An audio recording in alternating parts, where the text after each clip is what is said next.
can't see me. Tell me they can't see me. Okay. Can you guys see me now? And I'm pretty sure this damn light is not doing a damn... Actually, I'm pretty sure you Tabor fans can see me out there. So today, I'm going to prep up. While by doing this, we're going to be reacting to the kill count of Dead Meat, James A. Janice. Shout out to you, because you know what's up, son. You know how to do these kill counts, son. These are funny. These are good. Great content. Keep grinding, homie. And, yeah, let's get straight into this. Oh my god. Beast King Chewy forgot the remote.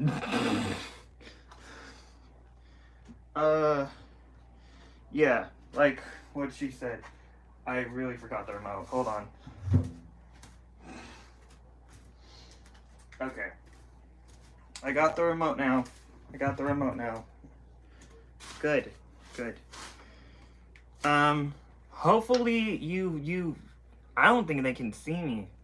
Can y'all see me? I'm pretty sure you can see me. So, let's do this. VHS let me see if I can do something. My bees are gonna try something. Oh no, don't play yet, don't play yet, James A. Janice. Do not play yet, James A. Janice. I want to see if I can do this. Yes, we can. Alright. I think they can't see me. Son, you might need to dim the lights or something. Okay, let me dim the lights real quick. See if this works. No, I don't think white's gonna do it. How about blue?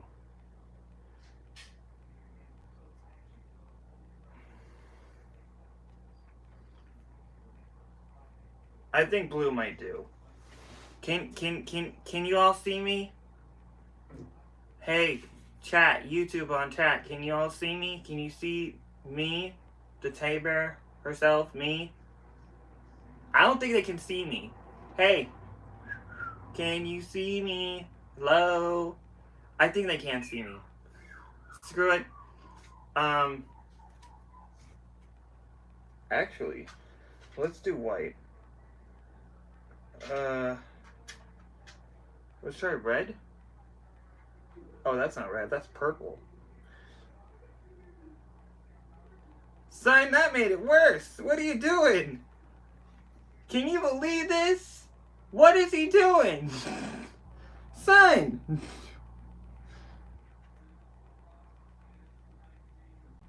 Okay, there we go. That's better. Alright. Let's do this.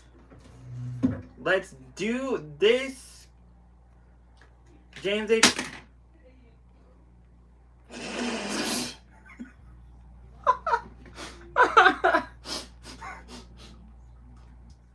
Son, did you really just drop the remote? Let's just do it. Alright. VHS 2012, kill count. Let's get it. I'm super excited. I'm pumped.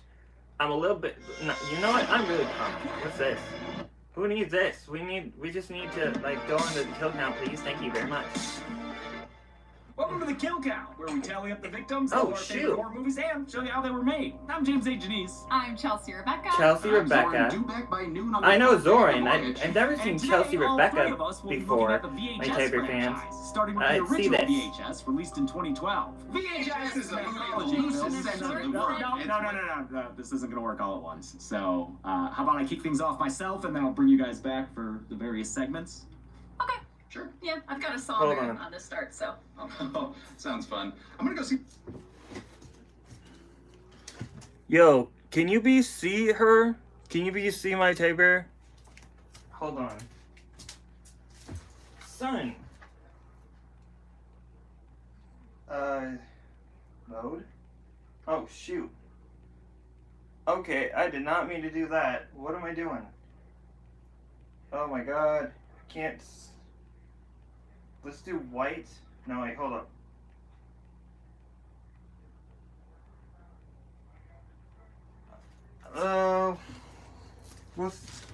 We'll try this color. Is it blue?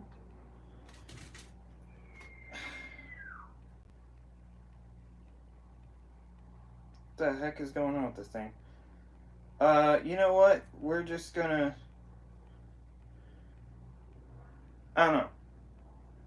We'll just dim it 2 notches off. Alright. I'm pretty sure you all can see me, right? If not, just let me know in the comments. My kid. I want to watch Saw. Watch my kid.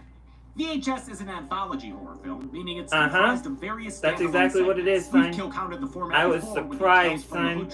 Here, the segments what in the world was that? through their found footage style, with each story represented by a videotape and shot with different kinds of cameras. Different filmmakers made each segment, and it's honestly a who's who of modern horror. It is impressive how many of these people went on to helm major franchises and make modern classics. VHS was developed by Brad Miska, founder of the horror website Bloody Disgusting. He approached the project as a trust fall exercise, allowing the filmmakers almost complete creative control over their segments. They were each given the same budget and the same set of rules. They had to justify why the characters were filming themselves, and they had to keep the effects as practical as possible. It was a successful formula, and was quickly that was the sick thing that happened to Emily when she was younger. Each VHS movie is a mixed bag, but almost VHS Viral was definitely a mixed bag for me, my favorite thing. But second trilogy, VHS 94, VHS 99, up to VHS 1 to VHS 85, it's solid. It's awesome.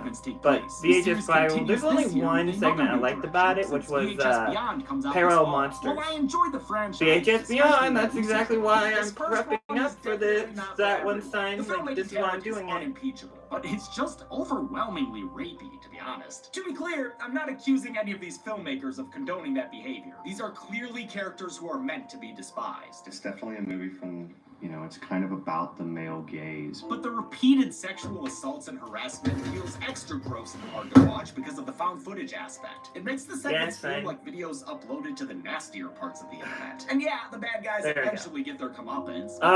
There's Lily the Siren. Victimize young women. Aside from those elements, which again are relentless, VHS is a great exercise in low-budget filmmaking. Its grimy amateur look pulls everything together cohesively and helps that surprised the heck out of me with the Tuesday the 17th, because I didn't know what was going on with that camera. As it goes on and delivers some amazing creative shows. Oh, that was so brutal.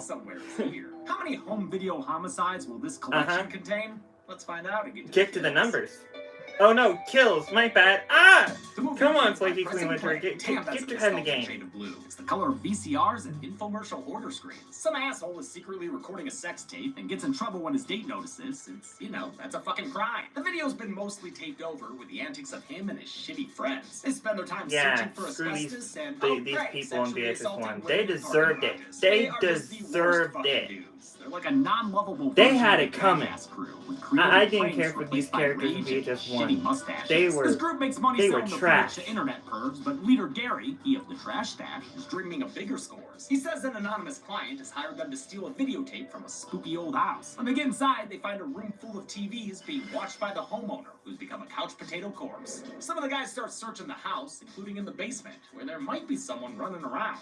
Maybe they're just looking for a bucket of paint, because let me tell you, there's a whole bunch of those down there. There are also a bunch of VHS tapes. Too many to know which one they're supposed to steal, so I guess they should start watching them. In the Dead Guy TV room, Brad gets to work, hoping to find whatever it is they're looking for. Oh shit, that's the exact VCR I owned as a kid. Or one of them, anyway. Always had at least 2 to bootleg the horror movies I rented. Yeah, I know, young me was a pirate, but hey, I think I've more than made up for it by now. Brad picks up the movie's first segment, Amateur Night. Shane and Patrick have set their friend Clint. Oh, that's awesome! Oh, wait, look! That's...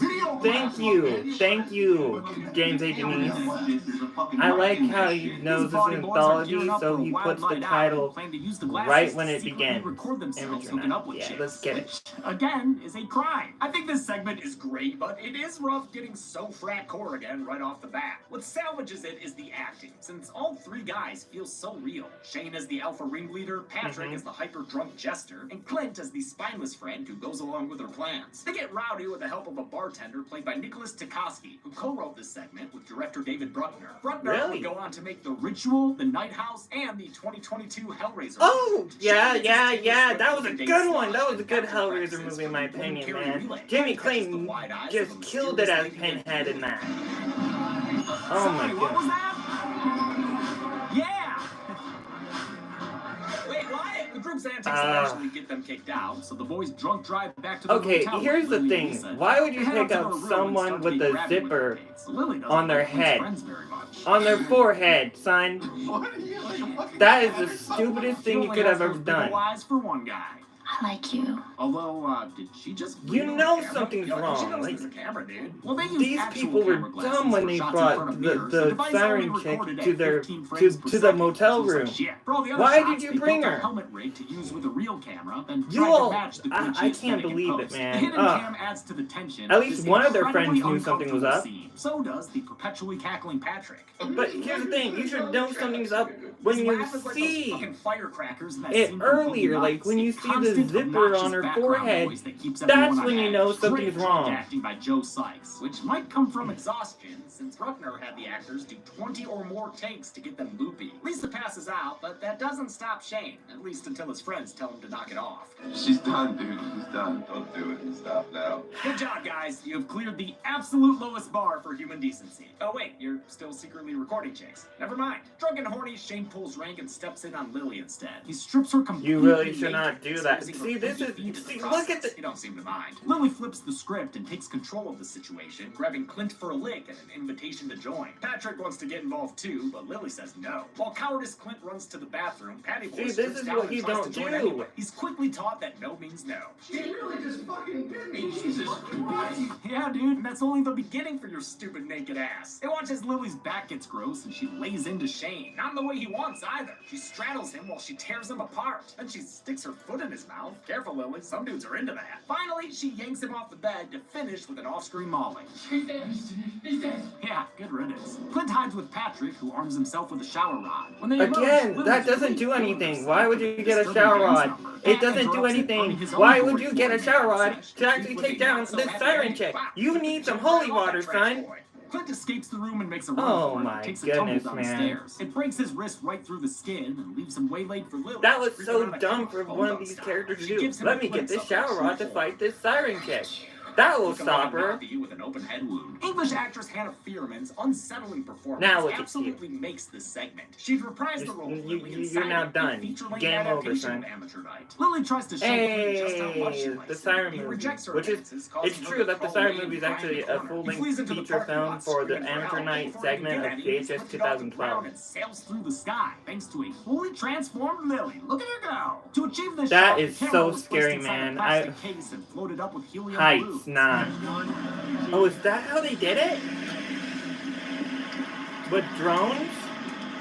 Lily's flying and Clint's legs Ah. were separate elements filmed against Re- a green screen and added to the VFX. footage. Oh. Although Clint is dead, even though we don't see Okay, it, so his that's glasses how fall they off his done face it. and end the segment on Nice.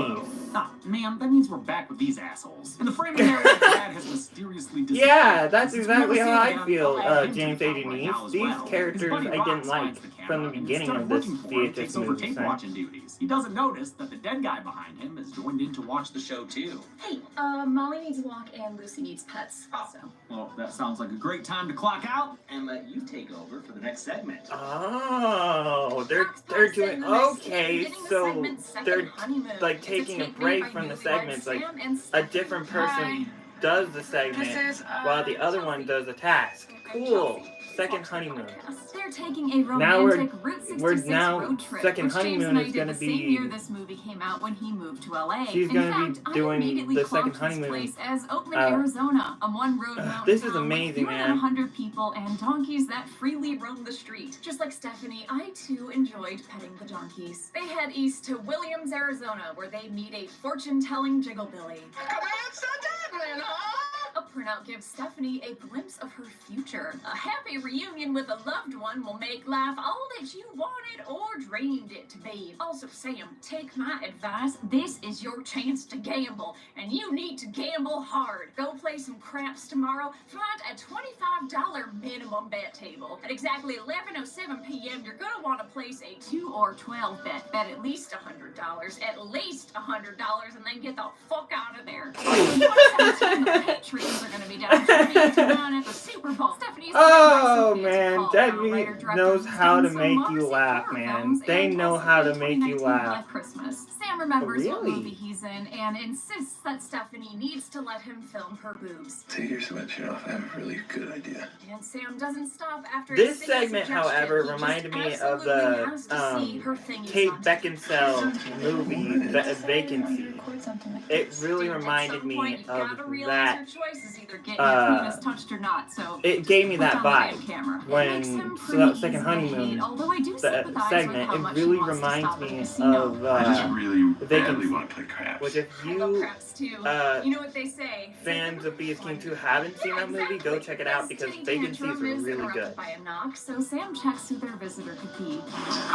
He says the girl claimed to be a hitchhiker looking for a ride. Well, it couldn't be Lily then. She handles transportation herself. It's a little creepy, but he's willing to shake it off. Like fine. She doesn't need no car. She doesn't need no vehicle. She doesn't need no bus. Also, she asks She doesn't need no GTA. He wants to ignore All it, but she she's needs gone the is next just day, wings so the two of them to go fly, bed. so That night, the that's footage her picks back up transportation. on Sam It while is he's flying. asleep, but it's not Stephanie behind the camera, as revealed when it pans over to her sleeping as well. I truly love this moment. It's an incredibly simple but clever scare that uses the found footage format to great advantage. The unseen intruder teases blood spill by caressing Stephanie with a switchblade. Good thing she's wearing cute underwear. The intruder doesn't realize it, but if they pull the blankets down on Sam too, he's got a matching pair. Then they do some pants pilfering and steal some money from Sam before ending the night by dipping Sam's toothbrush in the toilet bowl. Someone breaking in to do slightly malevolent but not deadly pranks is genuinely scary to me. I can't explain why I hate this more than this. The next day, the oblivious couple gets back on the road. Oh, he brushes his teeth with it. Oh. That voice on the radio was from sound designer Graham Resnick, who would go on to write the supermassive games Until Dawn and The Quarry. Resnick frequently works with Ty West, who wrote and directed this segment long before he made X, Pearl, and X. Back then, he was still the slow burn indie horror guy with cult hits like House of the Devil. West originally didn't want to do VHS until he heard who the other filmmakers were. If it was people I didn't know, I probably would have been more reluctant. He was inspired by verite documentaries and wanted to aim for a snuff film vibe. He took a road trip to come up with ideas, which became the idea itself, then recreated it and filmed the short over a 4-day weekend. The couple arrives at the Grand Canyon, and I'm not talking about that dude's butt crack from the first segment. This footage of them is the closest any of these segments get to feeling like a true crime documentary. It's like the last known footage of a happy couple before something goes horribly fucking wrong. The fun times are soured when Sam notices the missing money and accuses Stephanie of taking it. Well, it wouldn't be the first time. You decided to treat yourself. Yeah, dude, she's gotta keep buying toothbrushes because someone keeps dipping out the poop water. That night, they stay in seemingly the exact same motel room, which I believe was in Flagstaff, Arizona. They're visited again by the mystery intruder who stabs Sam in the neck with their switchblade. It's a bloody, gurgly kill interspersed with shots of the winding road. It's simple but surprisingly violent. As the killer washes her hands off, she's revealed to be Stephanie's murderous lover, the supposed hitchhiker chick who'd been following them. Good for them, I guess. I hope they get to play craps too. The segment There's going to be some changes around the firehouse. How old are you? ends as Stephanie asks if their snuff film's been erased. We cut back to Rox, who doesn't realize the corpse behind him has disappeared. Ringleader Gary is still looking for the one true tape in the basement with his other cameraman Zach, who shot the sleazy sex tape in the opening. They don't find it, but the movie heads straight into the next segment after that, which means I'm going on lunch. Sorry, Okay. your shift. Zoran. Already? Oh, okay. Oh, is this live shrimp? Oh, why didn't I read the label? The next segment is called Tuesday got the 17th. shrimp. Wait, is that really the Zoran, Tuesday you after should have Friday gotten the 13th? chicken Friday, flavored Saturday, ramen, son. Sunday, Monday, Tuesday. Yeah, math checks out. It's good. Math's good. As its name suggests, this is a slasher throwback written and directed by Irish filmmaker Glenn McQuaid. He was the director of an inadvertent Hellboy and Tall Man crossover, I Sell the Dead. And that movie also starred Larry Fessenden, whose farm in the Catskills is where this segment was shot. Oh, and hey, let's just get this out of the way right now. Yep, there's the boob zoom and the crotch shot. Great. Can we just grow up a little and move on, please? Oh. Okay, thank you. Oh. You are filming my crotch, aren't you? Yep, you are. This is your standard group of stereotypes. There's Joey the Jock, they who looks know like the how to love child just of Chris bring the Pratt and comedy Shane from into Smosh, these kill Spider, counts. the man nerd without any power or responsibility, and Samantha the hot chick, who's implied to be, well, the Samantha of the group. You seriously want to fuck anything that has two legs and a third tripod in between? Third tripod? Oh, Guess it would look something like this. Ooh! These Cabin in the Woods second stringers have been brought together by the Danielle Harris-looking Wendy under dubious circumstances. You told me, Wendy, my sweet, that this was just gonna be you and me.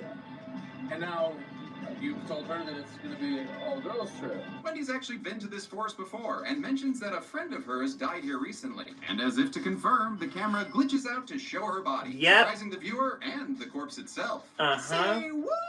Surprise me. The same thing happens later by the river, revealing a floating Jason 7-back corpse, played by writer-director McQuaid. What's with this camera? I don't know, but it's got more naked Quaid butt than season 4 of The Boys. The teen Oh, smokes some God. weed, like you do. Why did you have to Everyone remind waits me of till The a Boys good time to season tell them 4? that a non-Duke There's Roper one part. massacre took place No, here. no, She no, should no, know, of no, course, no, because no, she don't was do the it. sole Don't, just, survivor. no. And it's left her. I'm gonna drop that. You're all gonna fucking die up here.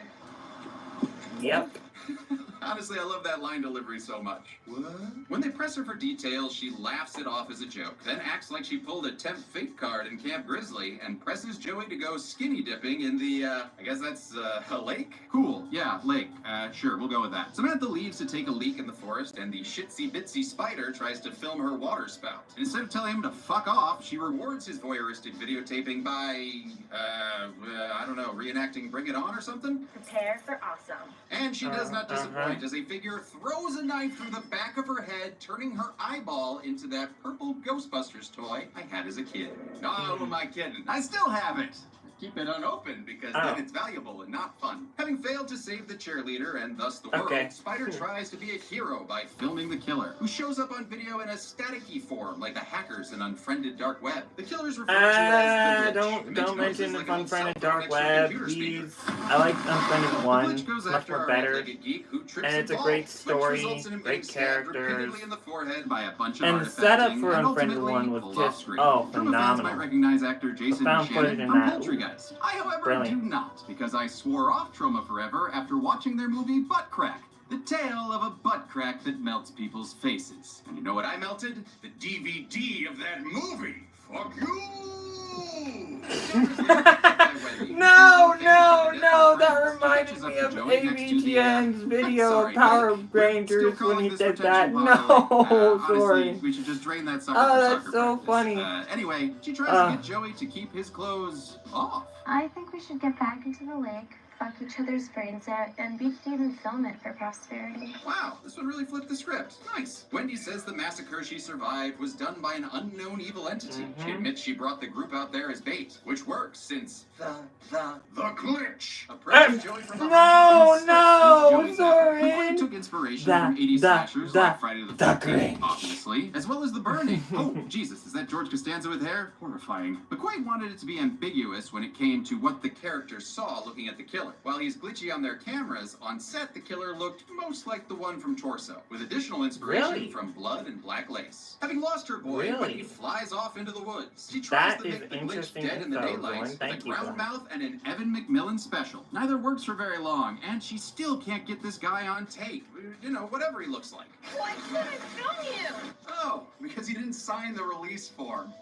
She gets too close and is glitch slapped for her troubles. causing her to flee Zoran, farther into these the people, forest. After Wendy man, give them an falls due to award for gravity, being she the spots a still living Joey just they bumping into throw objects like a growing comedic Roomba. atmosphere in these Roomba, that's the videos, actual and Roomba it product. works so Anyway, add into the perfectly count on my well. mark. Hold, It really does. hold.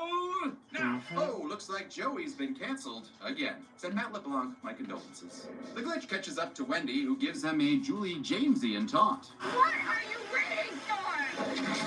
Apparently a leftover predator spring trap. Yeah, that but I drives a don't metal think that. rod into his head. Here's the Wendy thing, then gets though. up close With to a close. villain like the glitch or the monster like But the glitch, glitch pulls a disappearing do act, you which is really not looking, think and that then a comes back for damn one last bear stare trap and is beats going to, Wendy or down just with trap the in camera? particular is going to Extreme stop close-up. this Whoa! slasher Then character in Wendy sizes VHS Wendy's 1? death by carving open No. her stomach with a knife. And wow, okay, Because he just can get hidden in there, himself too. out of the trap. Oh.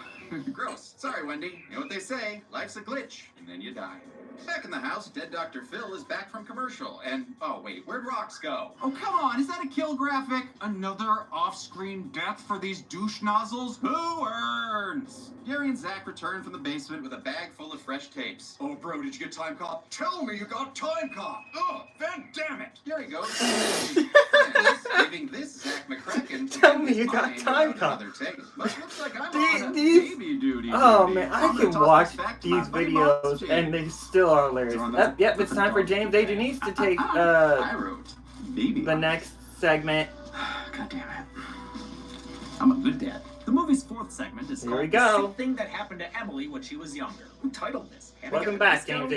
It's Denise. directed by Detroit-born filmmaker Joe Swanberg. Swanberg also acts, as seen in Second Honeymoon, where he played Sam, as well as You're Next, where he was douchey older brother Drake. This segment takes the form of a Really? video That was Joe back when they were Swanberg rich in and that no Your fuck. With a Next setup like movie? this, you know That's we're not. Yeah, there awesome. they are. Low bitrate bitties. Oh, those are egregious boobs, too. All up in that camera. Emily's chatting with James, her long-distance boyfriend who's a medical student. They're childhood sweethearts and grew up together until James's father moved his family away for military stuff. Strange things started happening to Emily then, and now they seem to be happening again. She's got bumps on her arm Like this, Oh no, not this like part, a lump please. under my skin or something. and bumps in the Oh, night. wait, it's not that part yet. Thank God. Steps. Emily might be dealing with a full-on haunting. There are weird little kids slamming her door at night and spooking her in her living room.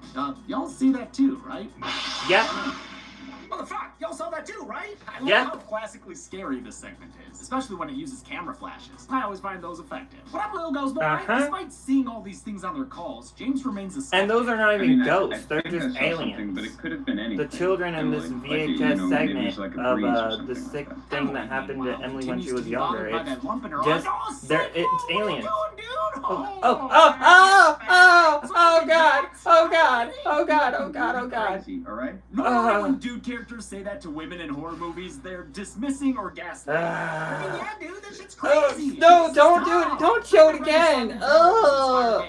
Oh my This God. was the last segment. Oh. It was meant to feel more grounded than the other, more chaotic entries. Also unique to this segment was the lack of improv. The actors mostly followed the script, a huge departure from Swanberg's usual mumblecore directing style. They originally planned to use cameras on a 2x4 rig until they realized screen capture software had gotten good enough to record an actual Skype call. It wound up being a camera-free production, using flashlights for lighting. One night, Emily takes James on a webcam tour as she investigates a noise in her living room. She closes her eyes so she won't get scared. Emily. Wow, things got sinister in a hurry. Emily collapses, so James steps off his camera and right into her apartment? What? Turns out that relationship wasn't so long distance after all. Also, turns out these ghost kids ain't ghosts. They're aliens, and they're using Yep. Emily as an alien baby incubator? What? And James is helping, for whatever reason. Maybe you can help her get a higher quality webcam, too. What is this resolution? Like 12? He harvests an alien offspring from her body, then prepares to break her arm and cover the whole thing up as a schizophrenic episode. I mean, it explains a lot. You know, why Really? ghosts, why I don't remember running out to the middle of the street that night. I'm just crazy. Oh shit, forget what I said earlier. This is some galactic level gaslighting. Like the actual original textbook definition of gaslighting. It keeps the poor girl trapped in their relationship. You deserve to be with someone normal. I don't know what I did to deserve something. You're so good. I like how scary and weird this segment is, but the best part of it is Helen Oh, Rodgers' God. performance. Why do you have to Best show that actress in the again? Damn movie. She's so good at portraying Emily Ew. as self-conscious and sympathetic. The segment ends with the reveal that Emily is just one of several girls in James's fertility phone book. And of course, we're gonna see her boobs too. Oh, VHS, man. Same as it ever was. As the tape runs out, Gary returns to find Zach and the dead guy missing. He follows footsteps deeper into the house and discovers Zach's decapitated You body deserve and Zach's this, decapitated son. head. He also finds the old guy who's returned as the living dead. He scaries Gary down a flight of stairs before pouncing on him for an off-screen kill. Uh-huh. This framing narrative is called Tape 56 and was written by Simon Barrett and directed by Adam Wingard. The duo shot this wraparound before the other segments were even contextualized. It was building the movie as we were going along, as opposed to we knew exactly what we were doing right away. It's the only segment shot on actual VHS, and only part of it was, since halfway through filming, their camcorder broke. They had to finish shooting it with mini DV and an iPhone 3. Right after making Tape 56, Barrett and Wingard began production on You're Next. I freaking that's love right. that movie, which makes this wraparound segment all the more disappointing. It had Adam Wingard was a part of your next. Come on, no one cares for these damn ads. Some decent scares, but the criminal sleaze is hard to stomach. As mentioned, Barrett also wrote The Sick Thing That Happened to Emily and played the guy whose girlfriend was assaulted in the parking garage, I think. DP Andrew Draws Palermo, who shot Tape 56 and Your Next, played a random thug helping film the attack. Although I think they might have just accidentally captured him on camera and gave him a credit. Adam Wingard played the first victim, Brad, while the other two hoodlums, Gary and Zach, were played by Kelvin. Oh, so that was Adam Wingard? I didn't know that. Appearances in Your Next. That's all good and interesting, but the important thing is we're done with those assholes. So let's cue up the final segment, which Chelsea specifically requested to cover. I like it. Upstairs, Yay. the VCR starts up on Chelsea. its own to play the final segment. It's called 103198, my favorite Stephen King novel. A group of friends is celebrating Halloween night, with Tyler providing the footage thanks to his nanny cam costume. He's just a dude dressed up as a camera, dressed up as a teddy bear. His housemate makes the right call and stays at home watching Stargate or whatever else was on in 1998. You know all this stuff's going on at midnight, right? Hey, we all know that ended great for the robot lady from Trick or Treat. Tyler joins his blue crew on their way to a monster mash at a spooky old mansion. They immediately wonder if I can't wait girls for will be Trick or there. Treat I've 2, been by the watching way. the whole movie up to this point. All right, you guys are all on notice. They drive through an entire ska mix CD.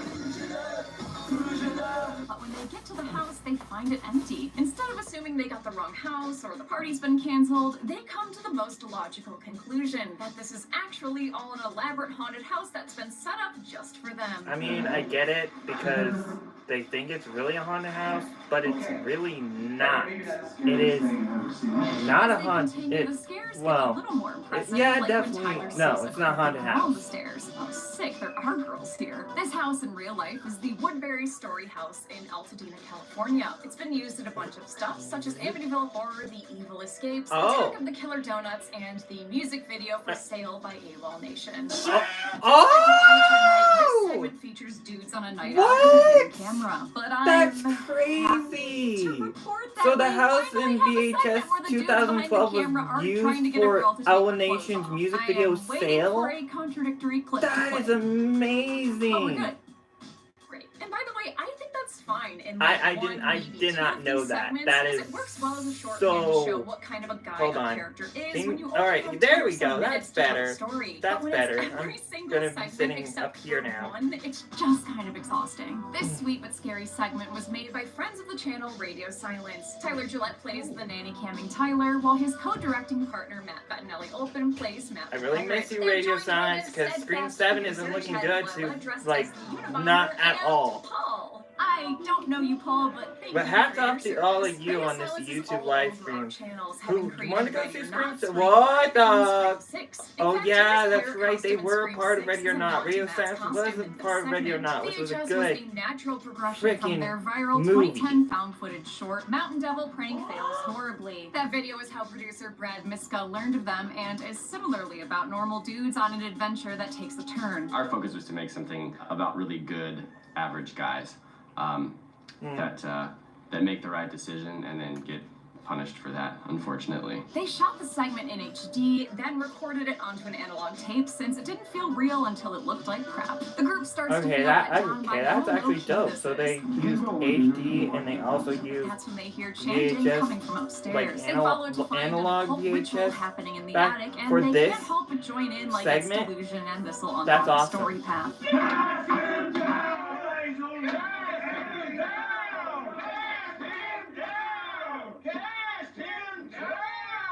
The fun and games end when the tied-up woman starts getting slapped around for real. The boys immediately step in to save her, but are stopped when two cultists get pulled into the rafters by an unseen force. The crew bids a hasty retreat downstairs and almost escapes the haunted house. But Tyler slams you know the what? brakes and says they need AWOL to Nation, help if the you're hearing lady. this, Because they're hats rude off to boys you, and not rude because I did boys, not they know pick that it up, pick it up, pick it this up, and house turn from around to VHS rescue her. They get into the 2012 attic where Chad was takes in down your the cult video leader while of Tyler hits Sale. tackle. That He's is saved when his attacker is beset by amazing. Halloween heartburn before being pulled into the ceiling. They manage to free the screaming lady and carry her downstairs where this haunted house is hidden. I like how critical Dead Meat levels of also spooky. gives us They facts need when they do these kill counts. It's amazing. They avoid all the face hurling and poltergeist chairs, but find their exit blocked by a magic door that looks like a face and ghostly grabby hands. They reroute themselves through the basement and escape through the cellar door. I like how in the movie's other segments, there are glitches in the tapes that cut to a naked chick or someone who's been murdered, but this one just cuts to the guys grilling hot dogs in the park. They're nice boys. Tyler and Matt carry the girl to the car so they can drive her to a nearby hospital using an unwieldy paper map to navigate. This was Final Destination. Like, this ending for VHS 2012 was the Final Destination. That was terrifying. Oh, there she is. I felt bad for these approaching people, horn man. makes them realize You get Final Destination at the end of this VHS 1 movie? That sucks! You can't even get out of the car when, like, you're parked in front of a freaking train in this first VHS movie. That is terrifying. Since this is the canonical that ending, is but just really for fun, Radio terrifying. Silence filmed a much happier alternate ending. Yes, that alternate ending. I like the alternate ending better because at least they are out of the car. They go back home, and yeah, happy ending, son. Hey, that's a hell of a Halloween, though. How many people were ejected from life in this analog anthology? Let's find out and get to the Hey, why numbers. does this one say Writer Tim on it? I don't know. I didn't put that there, did you? No, I did not put a creepy tape that says Writer Tim on it. Let's just make sure we don't play it. And she's playing it. Damn. Oh, that's so cool. This is like a skit. Oh, I love it. Dead me. This is amazing. You're doing skits for VHS. I get it. This is gonna be good. Writer Tim is too lazy to read, so he has his computer do it for him. Youth today, am I right? The hell? His work ethic is reflected by the state of his bedroom. Tim glances around his filthy room. Hey. His sanitation frustration is cut short when he hears a bump in the night. Uh-oh. Window. Go. Okay, No questions. that is Window. enough. Go. Pretty Now. script. Pronto. Window. Nah, son. Window. Go. Don't say you'll be right back, son. What are you doing? Don't investigate. Window. Go, son. This is not the time. Oh. Okay, at least. I don't think that's gonna work. Window. Writer Tim leaves the room Window. to check for noise, only to get jump scared by a cat. What? He fails to notice the killer creeping up behind him until a rip-roaring chainsaw gets his attention. Writer Tim turns to run, but he trips on a whole lot of nothing. A whole lot of nothing? What? He looks What for kind help of? and only sees a creepy doll. But it's that doll. No. That's me as King Dewey's laughing right now.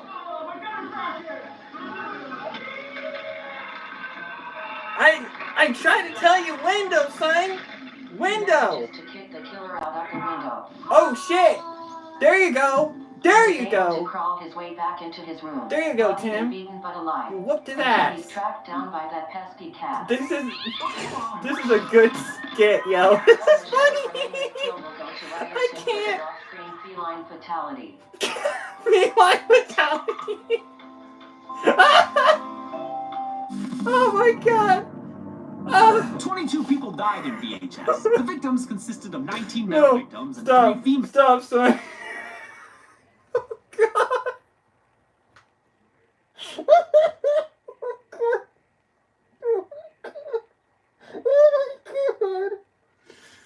Oh my god. Oh, Jesus Christ. Okay. Male victims, giving us this Be Kind, Repined chart. Sorry, that was bad. Here's how the kills shook out per segment. Oh, that's Come on, that's Emily, a you dope sick thing, long count title, right pull there. your weight. I like With a that. runtime of 116 minutes, VHS had a kill on average every Wait, 5 hold on. points. Can we go back to that real quick? I want to just Here's how the kills shook out per segment. look at that. That's dope. Okay, so we got 50 for, I believe, what was it? Oh no, never mind. 5 for the VHS, 3 for the Siren, 1 for whatever that is, and the 6th one is for the Tuesday the 17th segment. 0 is for the young the sick thing that happened to Emily when she was younger, and then the 7. Oh, this is dope.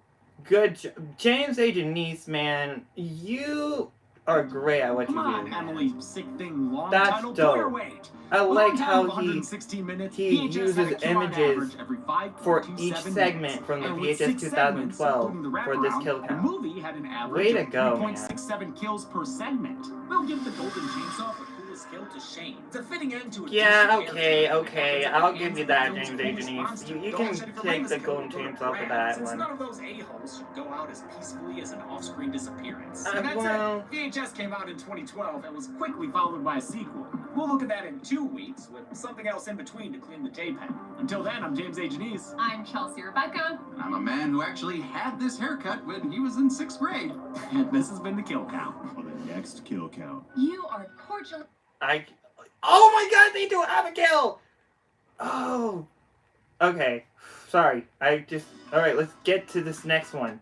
VHS 2, let's get it, son. Hey everybody, quick note here. YouTube made us censor the hell out of this episode for various reasons. Yeah. We've tried to maintain the integrity of the movie, but if you want to see the kill count how it was meant to be shown, you can do that on our Patreon for only $1. Please trust me when I say that we hate doing this, but with YouTube's policies, if we release the uncensored version of it, it would be detrimental to the channel. So we're just doing what we can. Sorry, thanks. It's still a good episode, so enjoy. Thank you, James A. Janice, for giving us the heads up. Welcome to the Kill Count, where we tally up the victims Hey, of our there's favorite horror movies Zorn, and show you how they were there's made. I'm Chelsea, James A. there's Janice. James A. Janice. I'm Let's Zorn. get it, son. If I'm set to channel 3 VHS 2. And today, we're looking at VHS 2, released in 2013. Alright guys, same plan, swapping out for segments. Go, Dead Meat Video! I love the swapping out. With the financial That's success so of the first amazing, man. VHS, I love the sequel was swapping quickly out put together. choice The that they original did for producing this. team returned. Gary Binko, Bloody Disgusting's Brad Miska, and the Collective's Roxanne Benjamin. They were joined by VHS 1 filmmakers Adam Wingard and Simon Barrett, who also returned to make a couple of the segments. The others were made by found footage founders, action franchise filmmakers, and a kill count veteran. VHS 2 follows a similar Really? A narrative as the veteran? first film. The wraparound even takes place inside the same house. But instead of pervy hooligans, we follow a pair of private eyes on the hunt for a missing person. They wind up finding a stash of VHS tapes, and, as you probably could have guessed, get to watching them. Instead of the And one I and like done how style of this the Come on.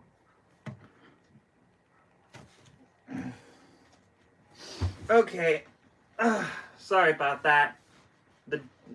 We had to use the data for this, so Oh, let's I feel keep you doing there, this. guys. I thought we had to shoot Drunk Disney right around the same time. People who Drunk were at those Disney? live streams know. Shout out in the comments. Much like the Oh, first they film, do the Drunk directors Disney. were I given have to watch complete creative different control, videos of these and guys, much like man. the first film, it worked out pretty well. VHS 2 has a much 'Cause, like, faster pace a than the certain low-key, YouTuber gritty said, DIY original. It watch helps the all their action and content. gore Don't and just has watch better it for like scares, FNAF I think, or just even if they're stick to more one thing. traditional No. than the first Stick movie's to slow-burn every creepiness. single And while it content that these occasionally bros out, it's not the YouTuber all-encompassing influencers aesthetic this do time and around. these Instead of a creators litany do. of horny camera holders, we've got creepy cults, alien abductions, and a full-on first-person zombie outbreak. The segments are filmed in more creative ways, with better justifications Speaking for the about continuous the recording. I think Alien it's Summer by Party far the segment, I best like of the the movie original much more trilogy. better. It feels the most dialed in on the formula. the dog Has the doesn't- highest average the quality dog across the doesn't- segments. Can this camcorder creep up? What? What's happening now, Sam? Oh. Oh. Hello? We're doing another skit? Where am I? Human, do not be alarmed. We are simply after information. Comply and you shall be returned. Look, I don't know anything that you might want. Falsehoods. We seek the human service. The keeps. Oh, like today's sponsor, Keeps? Oh, Yes, sponsor. a program of I love when they clinically do proven these treatments for sponsors. preventing hair loss, stimulating So that's what hair this skit growth, is for. or keeping better care of the hair you have. Yeah, that's what they do. They all I both feel FDA that's approved James A. treatments for hair Janice's loss, voice. plus a I can 2-in-1 tell. option that But combines still, both. it's why over the amazing last how they 6 go years, all a out for million these people kill counts. experiencing hair loss have trusted Keeps for treatment. You know, because whether people want to rock the bald look or keep their luscious locks, it should be their choice, not biology's. Yes, we shall be freed of our biological chains. Tell us more. Okay, well, they've recently added a daily hair defense supplement to their offerings, which includes a doctor-formulated mix of vitamins and minerals alongside saw palmetto extract that is clinically proven to stabilize hair loss and promote hair growth. Really? Now give us the master key to access this human luxury. No, you don't actually need a master key, but you can get up to 50% off a 3-month I plan really by like going how to they do these, man. keeps.com/deadmeat or clicking the link in the description. That's keeps.com/deadmeat. You have served us well, human. We shall scrub your mind and return you. No, can I remember this though? Yeah. Can this camcorder creepathon outperform the original in terms of kills? Let's find out And get get to the, well, yeah, I was gonna say get to the kills. Let's do this! Movie begins with, wait, Kill tits? count for Do I VHS have the 2, right let's get it. movie? Are we sure this is really VHS? Yes, it is. And this one's even got a dog waving around. That's not new either, though. That one dude was flopping all over the place at amateur night. This voyeuristic video is being captured by creepy cameraman Larry. Oh, by the But way, he's not Nick Knack, superb. we didn't know you were At least on he's this not just the superb. Leisure Suit live Larry stream, and his so girlfriend shout out to Aisha you are for actually hanging out private with us. investigators. The motel Me dog just went reacting with to Brian's husband. kill They counts just of the thought it had VHS been fair. franchise. Larry sleazes it up more when he tries to double dip with blackmail. The problem is, if I show it to her, she stops paying me. So I was thinking you might want to make a counteroffer there. The couple is hired by a mom to investigate her missing college kid named Kyle. They take their GoPro and a button Really? cam for good POV footage and break into Kyle's house. So the finding mother it hired mostly these two. desolate. Except for a room full of TVs, of course. That's how you know it's a VHS movie. Well, that and the boobs. Larry I didn't spots a know fresh that fleck from on the red VHS stuff, 2. but Thank doesn't you for the mention heads it up, before James leaving to check out the See, rest of the house. this He is why I discovers Kyle's like bedroom Dead has Me, even because they more tapes always in it, as give well you as some info notebooks of filled with what you serial didn't know killer about these handwriting. movies. Larry stops to read them, not And noticing it's a figure so watching him. interesting when they do that. In the meantime, Aisha goes through But Kyle's it laptop, surprises displaying you tape as 56 well, from so. the first film. She reacts like all of us did too. Kyle's meant to be the grandson of the old man from that segment. You can spot photos of him around the apartment. Aisha finds Kyle's VHS vlogging channel, which was recorded from the exact spot she's in right now. It's Wait a minute. Oh my goodness, they were there the whole entire time. Kyle was there. The mother's son, Kyle, in VHS 2 was right there in front of their eyes.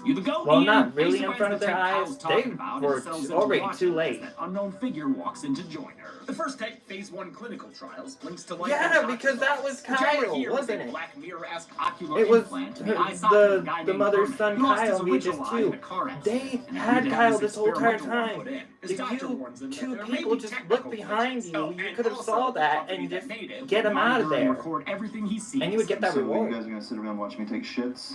I'd say that's a fair compromise, Mr. Middleton. Careful not to This- watch any movies, dude. You don't want your eyes getting copyright struck. Herman shrugs off Right. the invasion of privacy and heads home. This While getting ready for segment bed, he was discovers a really- body-shaped lump lying under his sheets. I don't Turns know. out it's Maybe so after, wound you know up. what? I'm thinking It's about until he gets ranking jump these scared by a segments Michael Cera-looking ghost. I love after doing all the that. dead He meat assumes his kill implant is counts. just wigging out. Because I feel And, like you know, that's he's how I probably should probably close this one. Ah, never mind, scary little ghost girl. It's enough Yeah. to shock him into being Mr. Frog.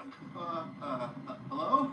Hey, at least The this character guy Herman was in this originally movie. written for YouTuber James Rolfe, the angry video game nerd, but he had to turn it down to work on his own feature film. With no time to recast, acting duties fell to the segment's director Adam Wingard, who also directed the first film's wraparound Tape 56. That segment and this one were both written by Simon Barrett, who also wrote and Wait, directed hold on, Tape hold on. 39. I know, This movie. wait.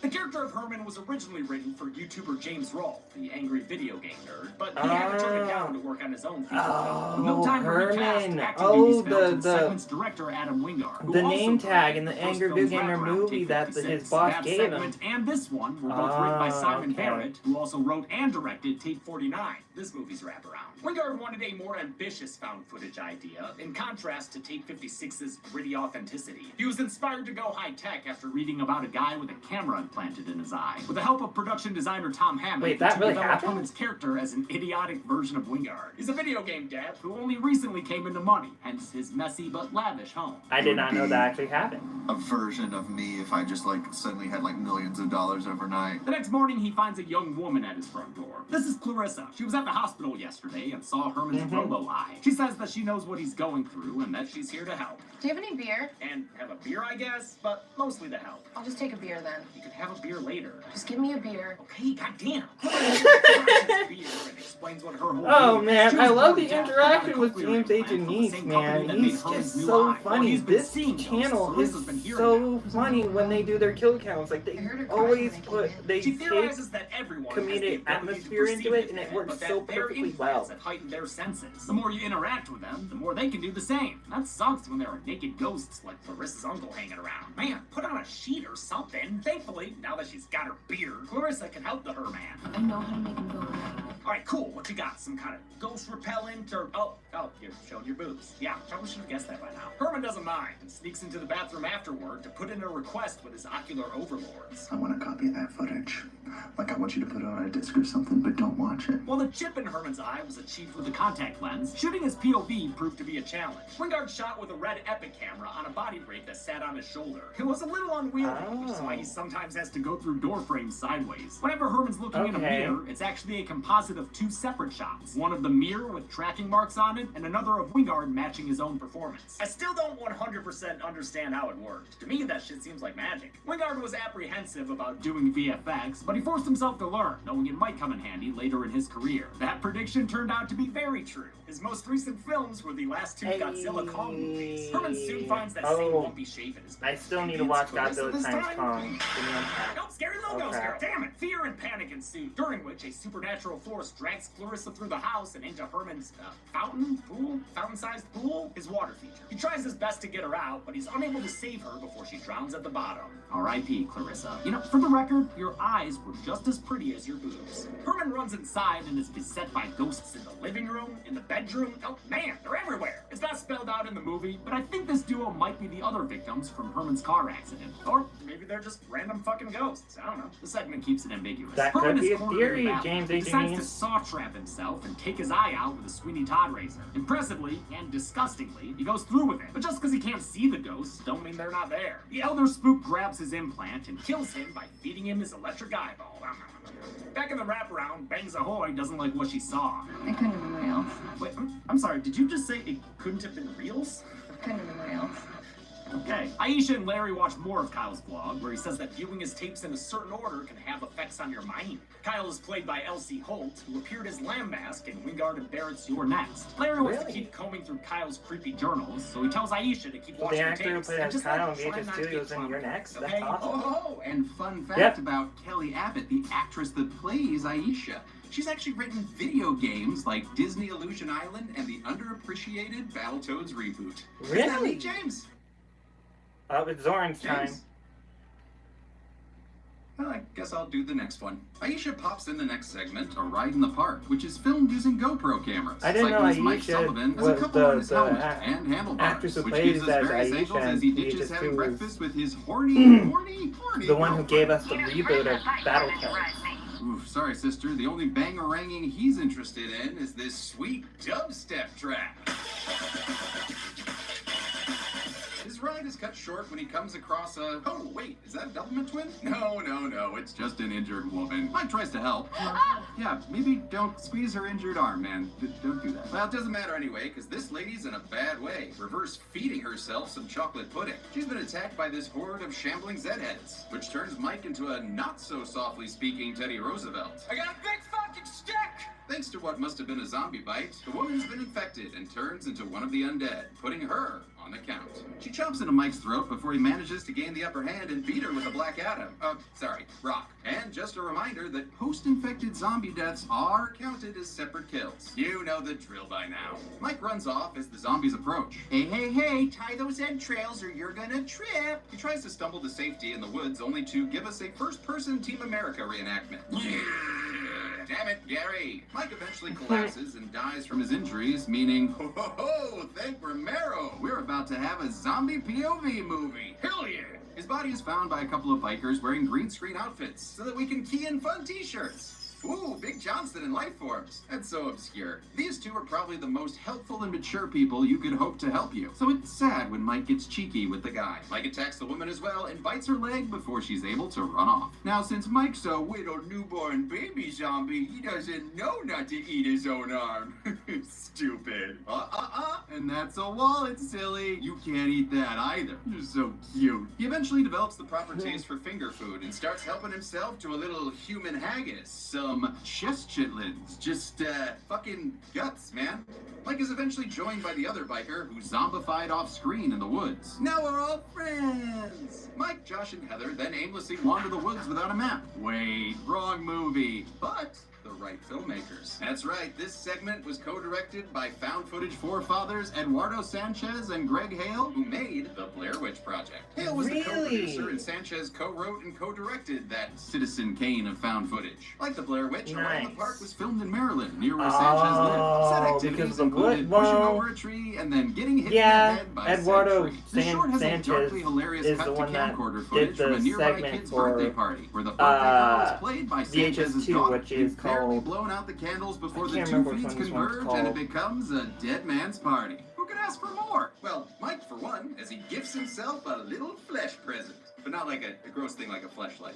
He ate the guy's face. You're watching the footage. The zombie biker buddies keep the parents in mind as they tuck into a mom trying to flee. Mike is beaten back by a pissed-off Target employee with a bat, but looks like his melee weapon's durability bar wears out after 2 hits, allowing these zombies to kill off this red shirt. The camera cuts to early iPhone footage from a teen who is attacked and killed. The Gray Bear, it's not real. By a zombie played by Roxanne Benjamin.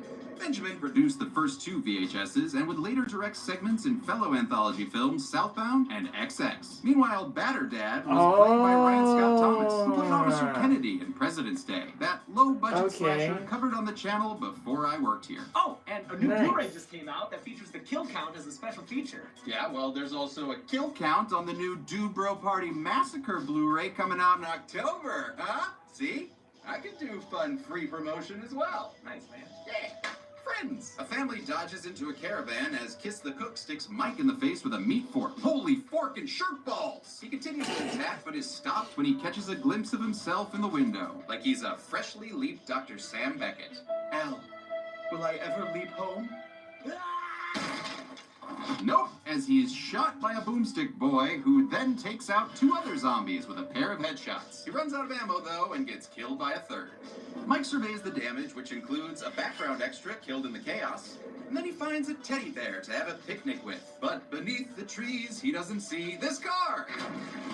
The hit and run inadvertently butt dials his girlfriend, who's unaware of his current condition. I love you, Jamie. Can't wait for you to get home. Still sounds pretty horny, though. So that painful call to watch, reminds Mike man. of his humanity. At least enough for him to go all Geordie Verrill with his Damn. shotgun, since he's got a new dubstep song stuck in his head. He blows his helmet cam clean off his head, and also blows his head off his head. Well, that's one way to get a song out of your head. As the tape ends, Larry returns to find Aisha doing an Andrew WK makeup tutorial. He thinks her nosebleed is from a migraine or something, because he's an idiot. It's because and I guess she's VHS also hypnotized. Oh yeah, that's how I felt binge watching Arcane Season 1. Can't wait for Season 2. Larry then Hey, Arcane! Arcane! Zoran, thank you for shouting Arcane out, my guy. That's a good show. She's not gonna be alone for long.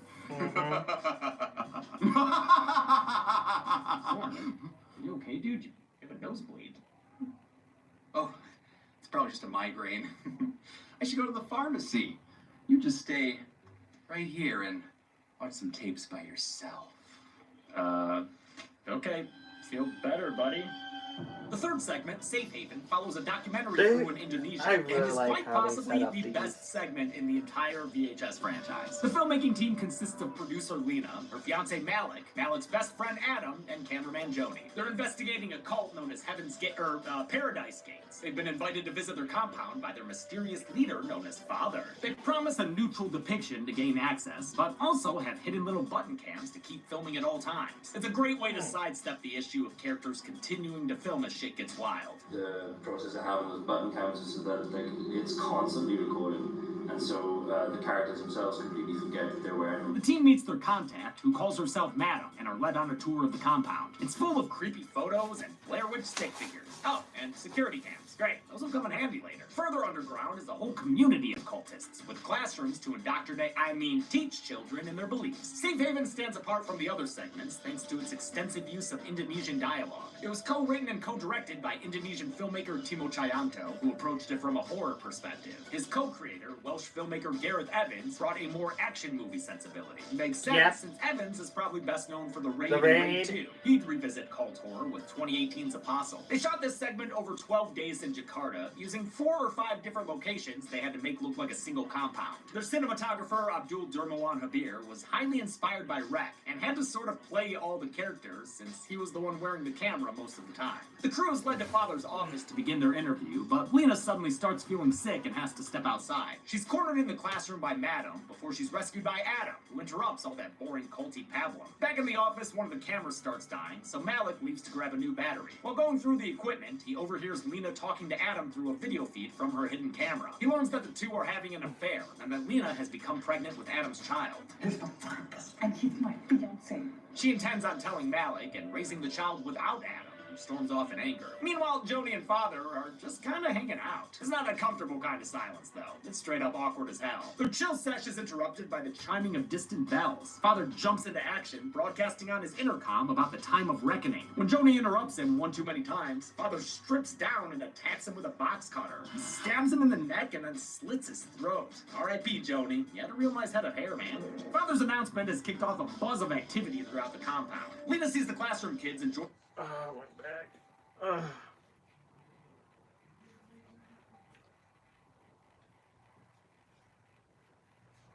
Some refreshing Kool-Aid. Or is it flavor aid? Come on, no aid for her, you though, got where this. she's captured by Madam and a quartet of nurses. Adam's wandering around and stumbles upon some saw meat curtains. Behind them, he discovers a gory gynecology office with a female patient who's been left looking like a hollowed-out turkey. She's still kind of alive here, but I'm assuming not for long.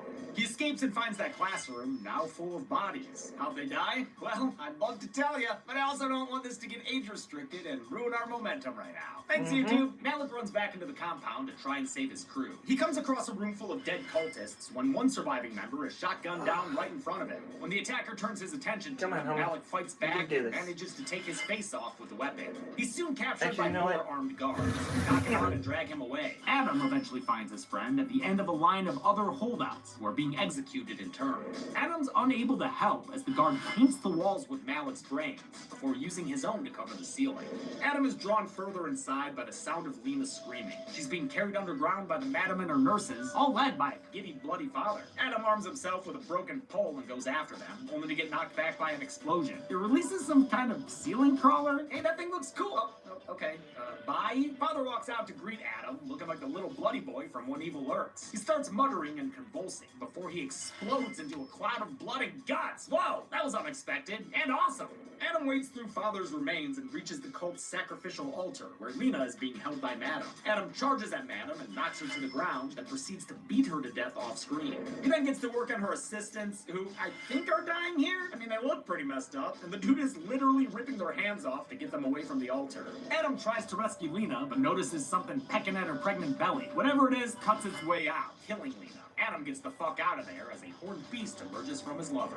Alarms blare throughout the compound as Adam finds the cultists have risen up as legions of the undead. Wait, we're doing zombies now? He fights through them, all the while pursued by that postpartum minotaur. Yeah, there's a minotaur too? Okay, we're officially in American Horror Story territory. He encounters zombified versions of Joni and Malik, the latter of whom he puts down a second time with a head bashing. Adam finally makes it outside of the car and starts speeding away from the compound. As he drives, he hears the stampeding minotaur off in the woods. His escape is cut short when the monster emerges and rams his car off the road. Adam wakes up and crawls out of the wreckage just in time to hear his furry friend's first word. Oh, yeah, Adam did impregnate Lena. So, Adam, you are the father. The revelation drives him insane, and the segment ends as he breaks down laughing like a maniac. Back in the framing narrative, Larry gets back from fucking Walgreens to find Aisha dead on the floor. Not sure how. Is that a gunshot wound? She's left behind a final tape for him. And since that was given to him by his partner, I'm gonna have mine take over for this segment. Gotta do something about these transitions. There's Chelsea. Instead of dealing with his dead girlfriend, Larry pops in our final tape, Slumber Party Alien Abduction. It begins with 2 teen boy robots, victims of an art department that made costumes a little too good for these guys to have made themselves. The cameraman here is actually a very cute dog whose name is Tank and belongs to brothers Gary and Randy. Tank is a good boy and he's fine this entire segment, okay? He doesn't die, and it's not traumatizing. Randy and Gary are being I left can alone tell at their Chelsea lakeside also house while their doesn't like parents this go on a segment trip. because of that. Predictably, they blow off their chores and invite their friends Sean okay, and Chelsea. Danny over. Their older sister I'm in Jen the same has boat friends as you over are right too, now. including 'Cause her this douchey boyfriend segment, I Zach. By the cannot. way, what the fuck is that on their front porch? A life-size Gordon's Fisherman is certainly a design choice. A bunch of kids I can't tell apart show up, and they engage in your standard summer antics, like soaking Jen's friends with water guns filled with piss. Wait, ew.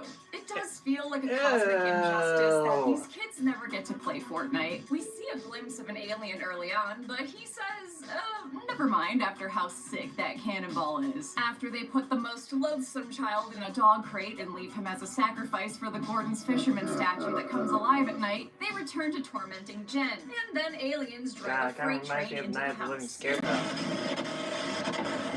Somehow Jen and Zach blame the boys for the bone-shattering blast, so they chase them outside and confiscate their camera. We return from this brief alien interlude to Jen and Zach getting revenge by attaching the camera back onto Tank, who, I will remind you, is fine and survives, okay? He does! And so the tormentees become the tormentors. Slumber Party's back on track. Also, everyone's vernacular is just a bunch of gross words pulled out of a hat, and I love it. This is gonna be so Yeah, she's probably gonna shit out her bag. Yes, that is where poop comes out of. If these kids seem like real kids, that's because they were. It was the first acting gig for pretty much all of them. They're interrupted by another round of horns and lights, this time accompanied by some otherworldly visitors. Children, you are under 18 and should not be in possession of adult material.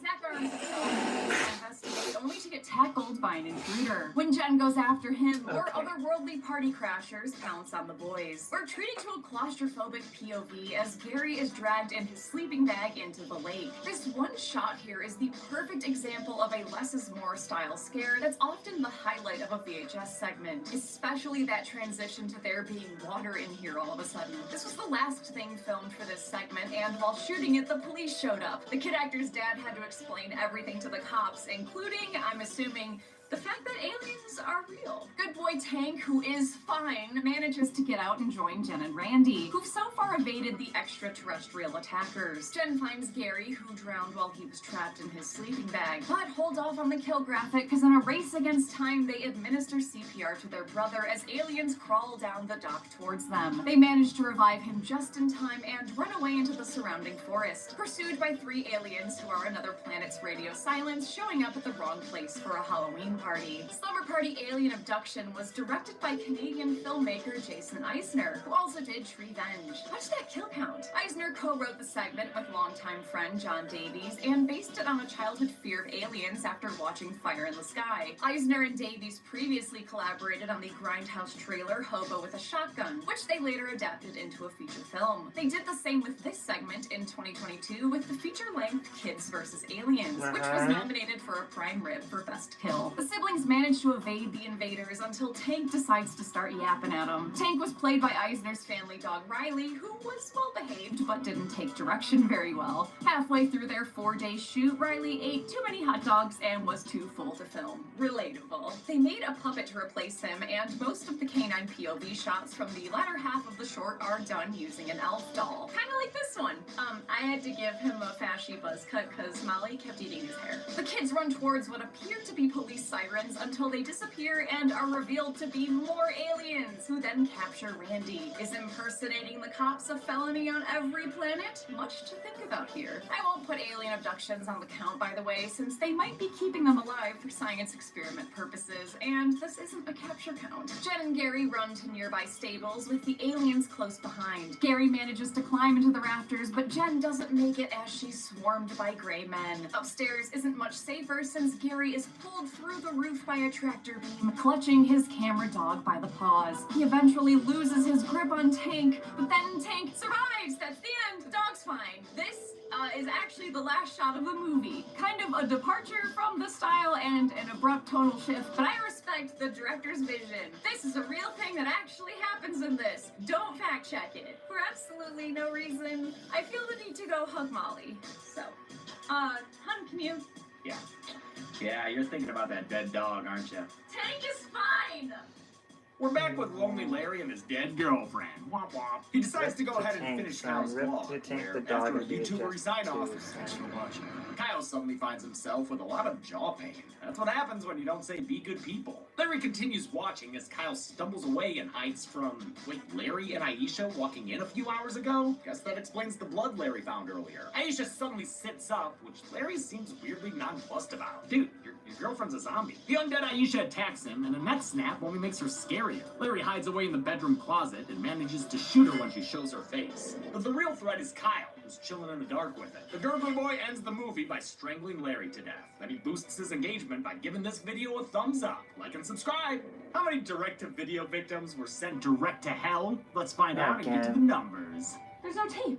Oh, that's because I hid it from you. We're not watching any more murder tapes, okay? And you're never gonna find it because it's in some place only a tiny dog with a GoPro could find. Molly! Come on, Molly! Come on, Molly! Uh-oh. Baby! Come here, good girl! I'm not even mad. Yeah, she's so cute. Then, here we go. What are we doing this time, The son? light is on.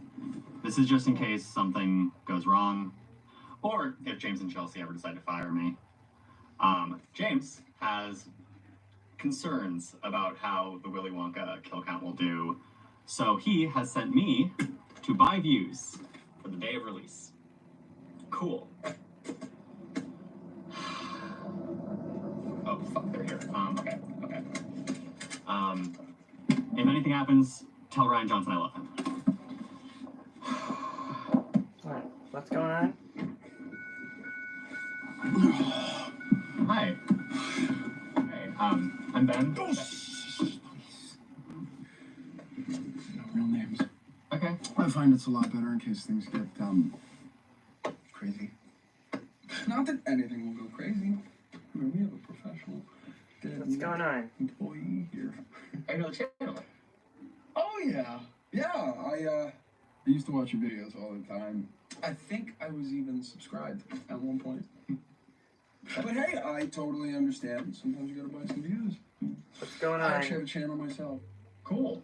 That's great. Well, it's really more This of is a another a skit, isn't it? podcast. I like these. Now, here, take out your phone. It's called Squeals and Deals. It's with an N and an apostrophe and 2 Z's. It's really fun. It's like footage of shady deals just going awry. It's really funny. Unless you're in the video, then I think it's just kind of sad. Yeah. Well, I subscribed just now. Did you? Yeah. Oh, New fan, well, we right should here. collaborate. Although, I imagine that'd be a little, messy for you. What? Uh-oh. I'm just kidding. I'm just Yeah. joking. It's totally fine. You're totally fine. Jonesy, why don't we, I thought we weren't going to do real names. All right. Well, I guess your views will become available the second the video goes live. Perfect. Okay. Thank you. It's been great. Nice to meet you. Pleasure. Subscribed. That's very sweet. Yeah. All right. See you around.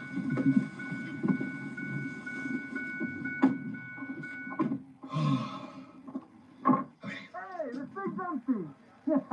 Son of a bitch! Bitch, man. Come on.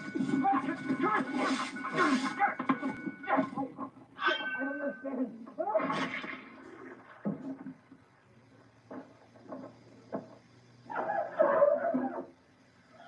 This is going to make a great fucking episode. Let's get to the We numbers. counted 59 kills in VHS2 with 33 male victims and 26 female victims. There were some zombies in there, but we'll mix them all together for this press play pie chart. This was a massive jump in kills compared to the first movie. And if you're interested in how the kills broke down per segment, look no further. Once again, this segment Hey, had 0 again, kills. look at that. Okay, so we got the VHS tape 3, the tape clinic rivals 1 with an eyeball image 2, bicycle for that zombie segment 14, And then I really love how they do these, man. With a runtime of 96 minutes, VHS 2 had a kill on average every 1.63 minutes. And with 5 segments, including the wraparound, the movie had an average of 11.8 kills per segment. We'll give the Golden Chainsaw for coolest kill to Faja. The entirety of Safe Haven is a demonic, demonetizing deluge of death, but its villain gets the best send-off with that messy, wet explosion. No Machete for lamest kill will go to Larry, since you never want to see the scumbag character go out in such a bloodless way. And that's it. VHS 2 was released in 2013 and was unfortunately followed by VHS Viral. We'll look at that in 2 weeks, but until next time, I'm James A. Janice. I'm Chelsea Rebecca. I'm a man who still has a Blockbuster video card. This has been the Kill Count. On the next Kill Count. Oui, well, bonjour, mon mite petite, and welcome to New... Okay, VHS Viral, let's get it. Let's get it, son. I don't want clay dust in...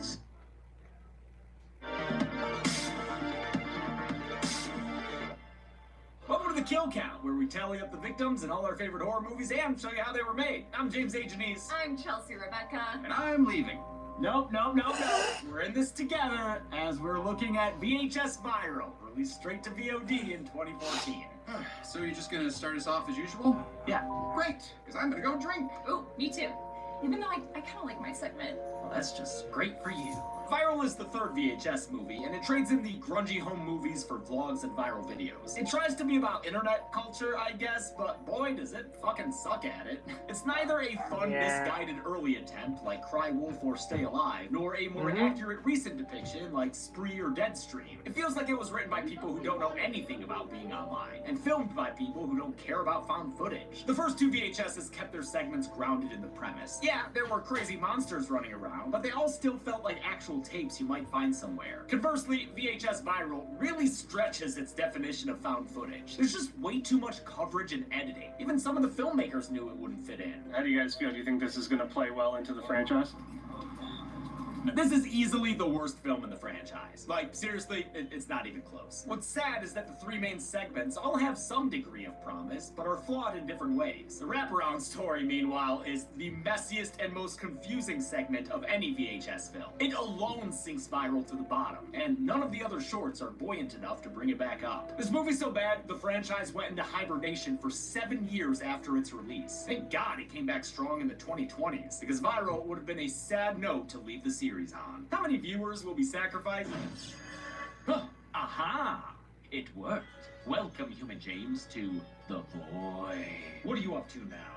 Oh, it's simple.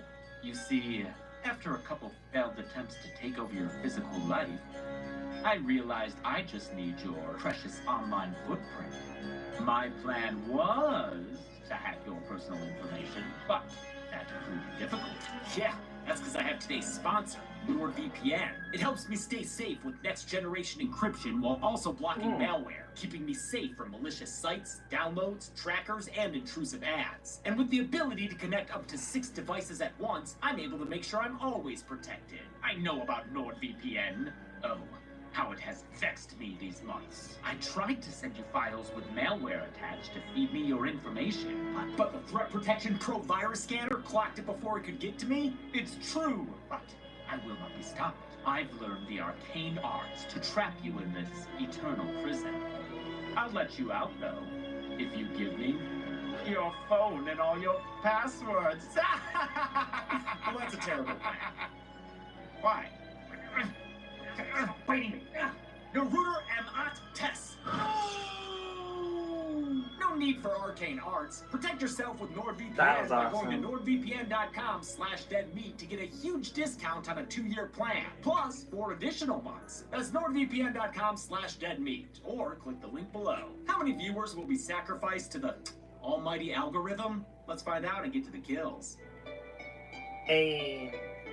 The movie begins with a butt blowing in the breeze. Wow, a butt this time. That's different than the usual boobs. Oh, never mind. The movie movie's wraparound, Vicious Circles, follows Vicious Kevin, Circles. an amateur vlogger in Los Angeles. He spends That's all what I the might all do day to, filming his like, you know, girlfriend in her rank underwear. these, Iris is go sometimes back to digs these it, VHS I kill love counts, it when you because it's record much me. more easier that other way. times does not. God So damn it, that's what I'm Kevin. going to do with I the never want to turn segments, that thing to on. rank This them. dude is obsessed with his camera and hopes to go viral one day. He sees a chance when a car chase on the news goes past his house. Haven't you ever wanted to be a part of something bigger than you? He thinks if he can capture this out-of-control ice cream truck, it'll be his ticket to internet fame. He rushes outside to film the chaos, but while he argues with a cop, Iris gets a notification on her phone that seems to put her in a trance. She wanders out into the street, but before Kevin can grab her, the ice cream truck comes back and flattens the police officer. Iris goes missing, and as Kevin gets a FaceTime from her, the movie launches into the first segment. Alright, I'm already pissed off covering this piece of shit. Hey hon, can you come in before I go with Jason Takes Manhattan on this episode? You got it.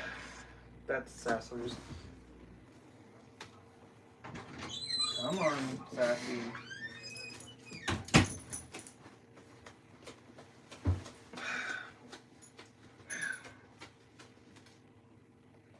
I don't know if I like this or if I'm just falling in love with my captor. The first segment, Dante the Great, takes the form of a documentary about its titular subject. It's the first red flag of this movie, abandoning the found footage format. Like, a documentary thing could work, but not in a VHS movie. When you start adding sound design and intentional editing, it starts to feel less found footage and more footage I found playing at 1 a.m. on A&E in 2005. The magician known as Dante the Great was arrested today.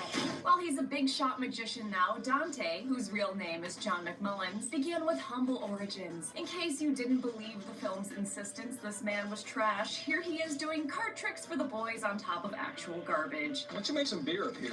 Be useful. His mom even looks like she curled her hair with beer cans for this interview. Not her normal beer cans, mind you. The ones for when company comes over. Dante's fortunes change thanks to a magical cloak once owned by Harry Houdini, who used it to summon hot chicks. Nice. But Houdini grew afraid of the cloak and ditched it, and it eventually wound up in Dante's hands. I'm not sure who printed instructions for the evil cloak on 8.5 by 11 printer paper, but that was nice of them. Nobody's really sure where he got the cloak. And we'll get no help from the guy with the magicianist name ever.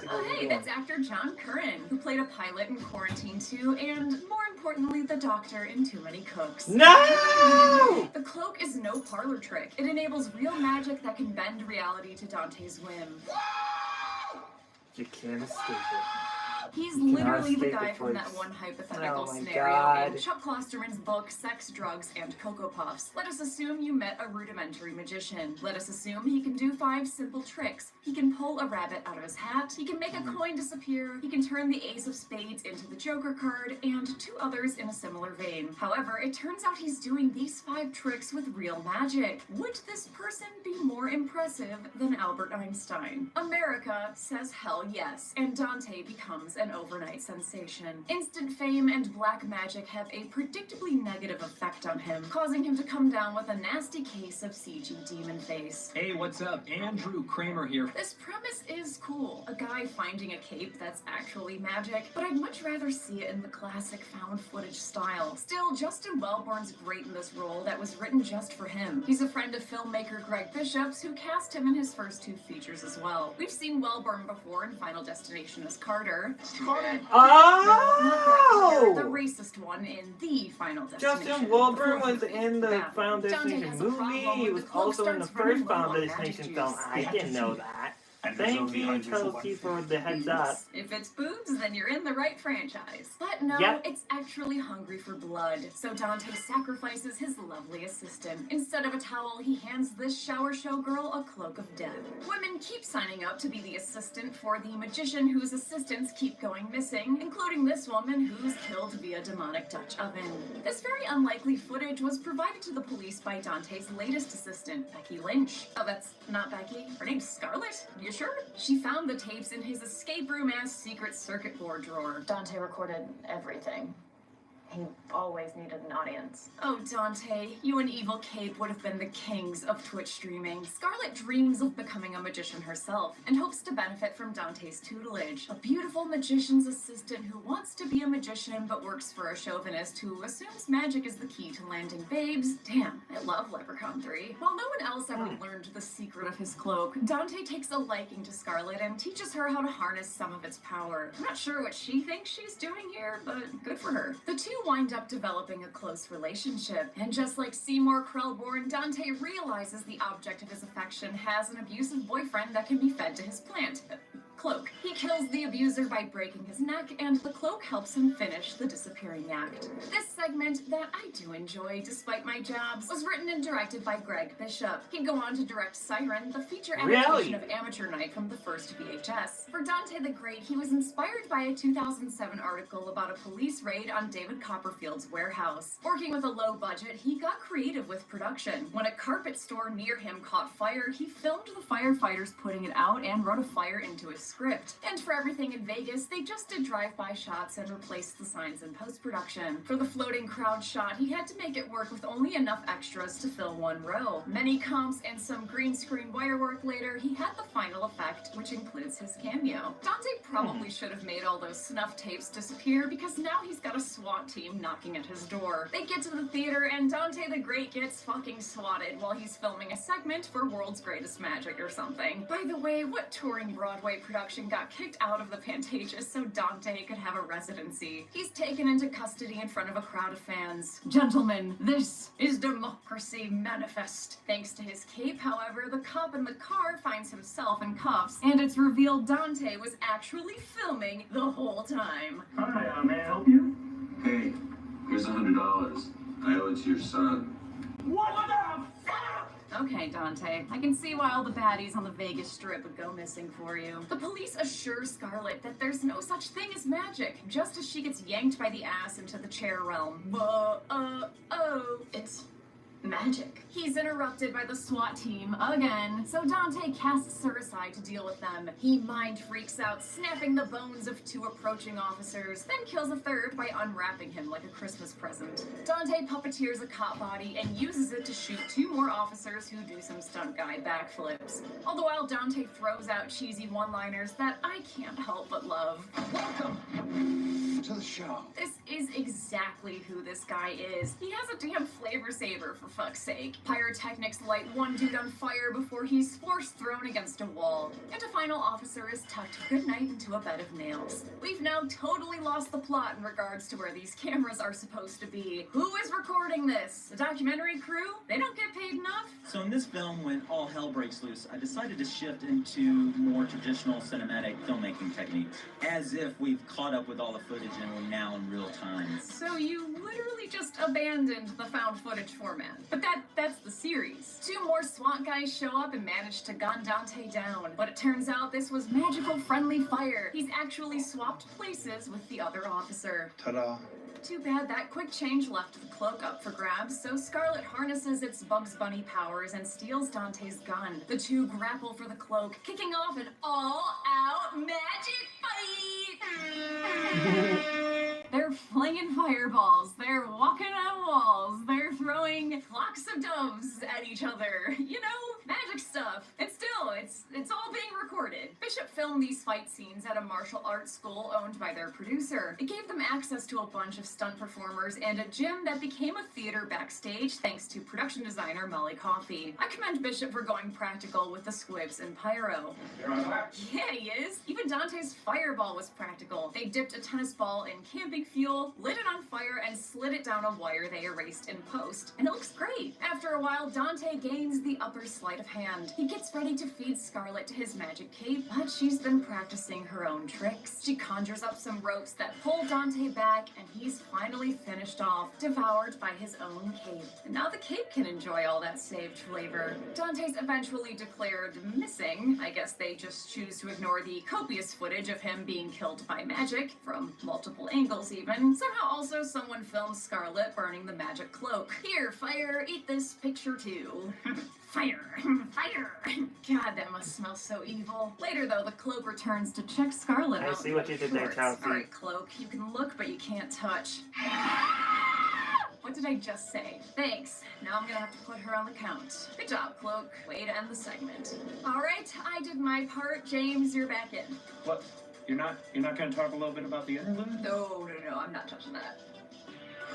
We glitch back to the main narrative. Great. Dude, even the artifacts feel insincere in this one. God damn it. Kevin's trying to hunt down Iris on his bike while Iris says she's trapped in the ice cream truck and begs him to save her in a fucked up FaceTime call. Yo, wait, did Lily just slide into that DM? Don't show us images from the previous films. You'll only make us miss them more. Iris's call is going out to people all over the city, like this group of rubberneckers trying to catch a glimpse of the car chase. One eager beaver tries to get a better angle. See you on YouTube, bitches. But he leans out too far and loses his footing, falling to his death on the pavement below. Kevin bikes past the body as he pursues the ambulance. He gets into an argument with another group of BMXers who are also trying to get footage of the chase. So is this like a dystopian world where everyone fights to the death over viral footage? Cause like, I can get behind that, but you gotta show more of it. What the fuck are we watching? Kevin's still bickering when the ice cream truck comes back around and hits them. One guy gets stuck to the back of the truck and dragged down the street. This stunt is the best thing in this segment. They drag his ass for like a really long time, dude. Great work with this. And it looks extra painful when he rug burns his feet off against the asphalt. When Adam Wingard and Simon Barrett weren't able to return to the franchise, the producers asked Marcel Sarmiento to make the wraparound. With Vicious Circles, he wanted to do something different than the norm and make a bunch of mini segments. He only had 4 days to shoot it and had to deal with inconveniences like flat bike tires and streetlights that went out after a transformer blew. The goal was apparently to expand the franchise's mythology, but I just think it wound up a confusing mess. The chase ends when another cyclist takes a nasty tumble, which I think kills him, judging by that pool of blood near his head. Kevin picks up the guy's fallen GoPro, and the movie glitches into the next tape. The second segment is a Spanish language short titled Parallel Monsters. Amateur inventor Alfonso opts out of going to bed with his wife Marta. He's got to stay up and work on his, what is that, the edge of a pod racer engine? But he ain't working for Gasgano. He's working for science and building a door that'll let him access other dimensions. His latest iteration works, opening up a portal to an alternate garage with an alternate Alfonso. Ha funcionado, ¿no? Sí. At first glance, the two seem completely identical, and they are absolutely giddy about that. ¿Cómo te llamas? Alfonso. Tú también, ¿no? I love this excited performance by Gustavo Salmerón, who manages to play the alternate version slightly different. Other Alfonso successfully crosses through the portal, so the two decide to swap universes for 15 minutes. Ahora tenemos los dos lo mismo en la cabeza. ¿Verdad? I'm not sure. Is it the same thought Jack Quaid had when there were two of him? I got you a Jack Quaid. I got you, Jack Quaid. Let's make him fuck. What?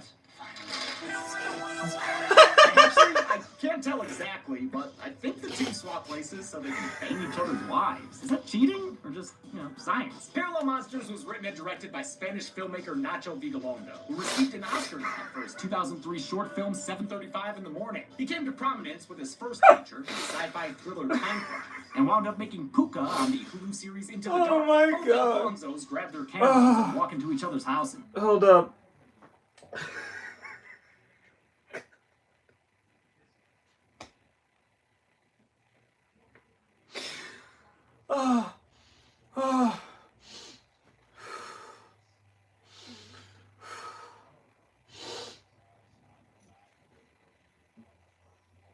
Yo, homie. You good? Yo, I think that Jack Quaid video got B is King 2 laughing over here. Wow, I can see he puts all his time and money into that machine and not, like, finishing those stairs. Come on, man, at least throw a varnish down. The two worlds seem like mirror versions of each other, basically identical except for some differing decor. Alfonso runs into other Marta in the kitchen, where she's spilling champagne all over the floor. People in this alternate world have drinking problems. She takes Alfonso out to the backyard, where she's hosting two shirtless boys both named Oreo. They have a very normal conversation about it. Oye, ¿os llamáis igual? Sí. ¿Sois familia? No nos llamamos igual, pero Claro que eso no tiene nada que ver, no es el nombre. So what? Are the Alfonso's lives the same except one pair swings? Well, it might be more than that. Not really sure what's going on in this living room or what the hell's on the TV.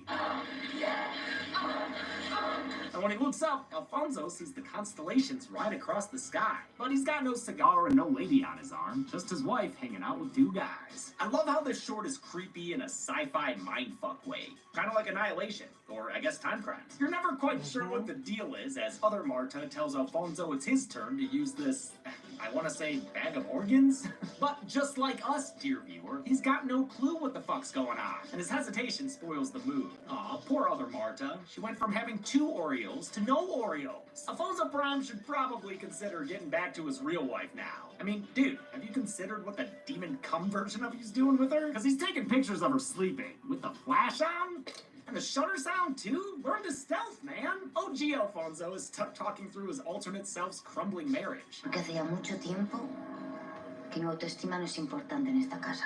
He sees some lights and noises and goes outside, where he finds a not-so-Goodyear blimp floating overhead. He runs into the Not Brothers Oriole, who aren't happy about getting blue ball or filmed without their consent. Estás grabando, pero ¿a ti qué te pasa, tío? The two reveal their, what the fuck, jack-o'-lantern-looking true forms and chase Alfonso into the woods. So, is this a dimension of glowy-eyed pervs, then? With Parallel Monsters, Vigalondo wanted to link 2 universes based on his own life experience. One domestic and a little bit boring, the other hypersexual and focused on sex all the time. He said the satanic elements aren't really important. They're just in the background because he likes the aesthetics of Satanism, Anton LaVey style. Other Alfonso's rubbing his magic lamp at Marta's expense. He exposes himself, revealing the hairy graboid he has in his pants. Meanwhile, the Orioles corner Alfonso Prime and whip out their own...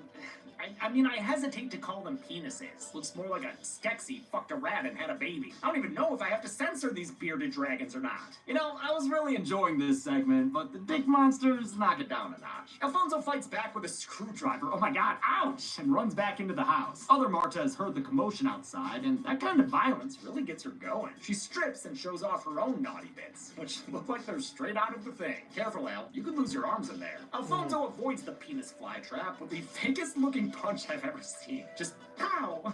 He runs back through the portal and stumbles into his counterpart, now covered in blood. Alfonso 2 stabs the OG and escapes through the portal, only to get attacked by his wife. Other Marta's not happy about Alfonso's weak-ass punch, and she takes it out on her husband, chopping into him with her man-eater just as the portal closes. Unfortunately for Alfonso Prime, he ain't getting off easy either. His Marta comes downstairs covered in blood, and while we never find out exactly what happened to her, it's bad enough that she stabs her husband to death as the tape runs out. Fuck, we're back to the framing narrative where dumbass Kevin's still biking around looking for his dumbass girlfriend. The car chase passes by a backyard barbecue full of GTA characters, and oh boy, if you are hungry for stereotypes, you're about to get fed. This thing is like the Barbie movie, but for homies figures. This party's being held in honor of Alberto, who's just been released from prison. When police choppers fly overhead, this paranoid posse thinks someone's ratted them out. A fight breaks out in the form of random camera flashes, and when we come back, we see Alberto's good boy has taken a barbecue fork to the head. It causes the criminal to lose his cool, and when the camera cuts back, Alberto slaughtered the rest of the partygoers with the cutlery. He's spared his niece Lucy, who's holding the camera, but a loose gas hose causes a massive fireball that presumably kills them both. Alright, I'm sorry, I need another break from this vicious circle cycle. Zoran? Yeah, I got you, buddy. You should really try some Schlivovitz. Takes the edge off this whole thing.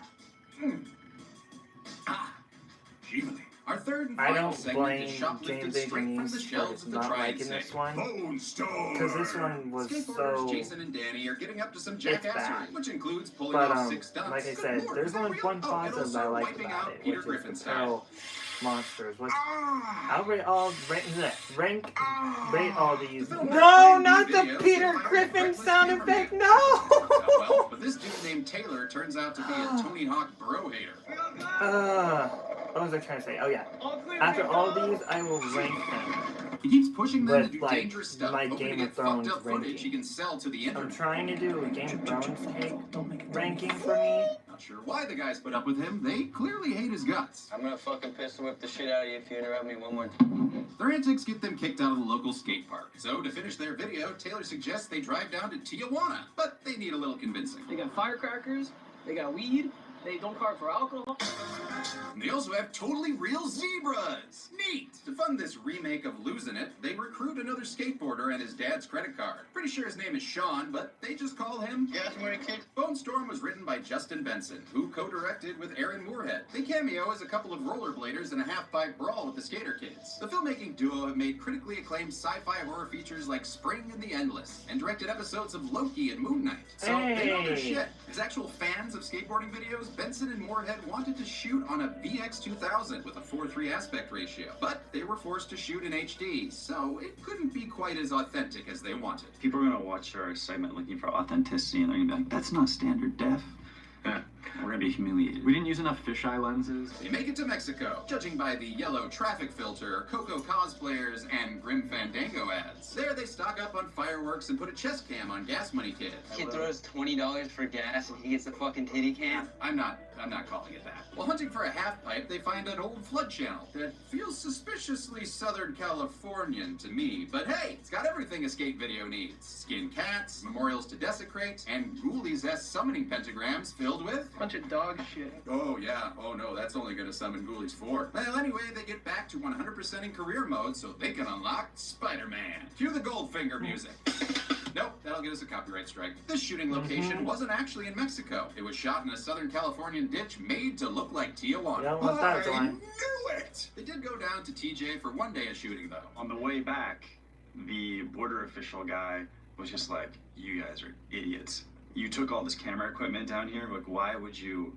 Yeah, I'm surprised you're alive right now. So am I. The kids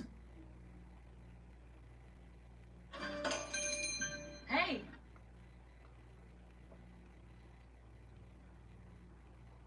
briefly confused this segment for the last one. Do you want to be immortal or do you want to be a giant vagina monster? Then Jason gets injured and bleeds all over the culty graffiti. It gulps it down and summons an witchy woman who must be having a party because she's brought some friends. Taylor tries to disarm her with his charming personality, but she one-ups him. Oh, what the fuck, dude? Hey, it's her quinceañera and she'll kill if she wants to. An Obi-wannabe Kenobi starts chanting, which gives this piece a nice oral texture, like being in an Enya video. More cultists approach the boys, and Danny starts an all-out brawl when he beats this MST3K observer to death with his skateboard. Oof, should have worn a brain bucket, brain guy. Jason was shown to have a gun earlier in the most charming way possible. Ooh, son of a fucktard! And now he uses it to cap two cultists whose blood goes up in flames when it hits the painted symbols. Wait a minute, are these guys ass blasters? Well, that's a weird sentence if you haven't seen Tremors 3. The same reaction lights up Taylor, who accidentally spreads the fire to another cultist in this satanic panic. Danny finds a sword near a dead body that I'm assuming was shot and killed by Jason's off-screen gunfire, because these other two he shot did not have Atari Hanzo swords. He then proves he's the one true King Skate by using the sword to weirdly decapitate a cultist from behind, but kind of like slicing off more of his front. I don't know, but I love this head kick from Jason. Pumped! The Skater Kids weren't actors. They were actually skateboarders recruited by Benson and Moorhead from skate parks. They looked for talented skaters who seemed natural on camera and took full advantage of it. In fact, one conversation in the segment was real, and the kids did not realize it was being recorded. Action director Vince Capone was happy to work with real skateboarders who did their own stunts. They're not going to be dialed in. They're not going to be afraid to fall. If they fall, they'll know how to safely get themselves to the ground. And they're willing to go for it. Gas Money Kid tries to ditch this brawl, but he's stabbed through the back by a sword and then dragged into a nearby storm drain. Tell Ratma we'll see him soon. Danny kickflips some blood from one cultist before offering him a drink, and then a bone marrow appetizer that he, oh, Jesus fucking neck Christ, uses to brutally murder him. Oh, that's so messy. We're gonna clean that up.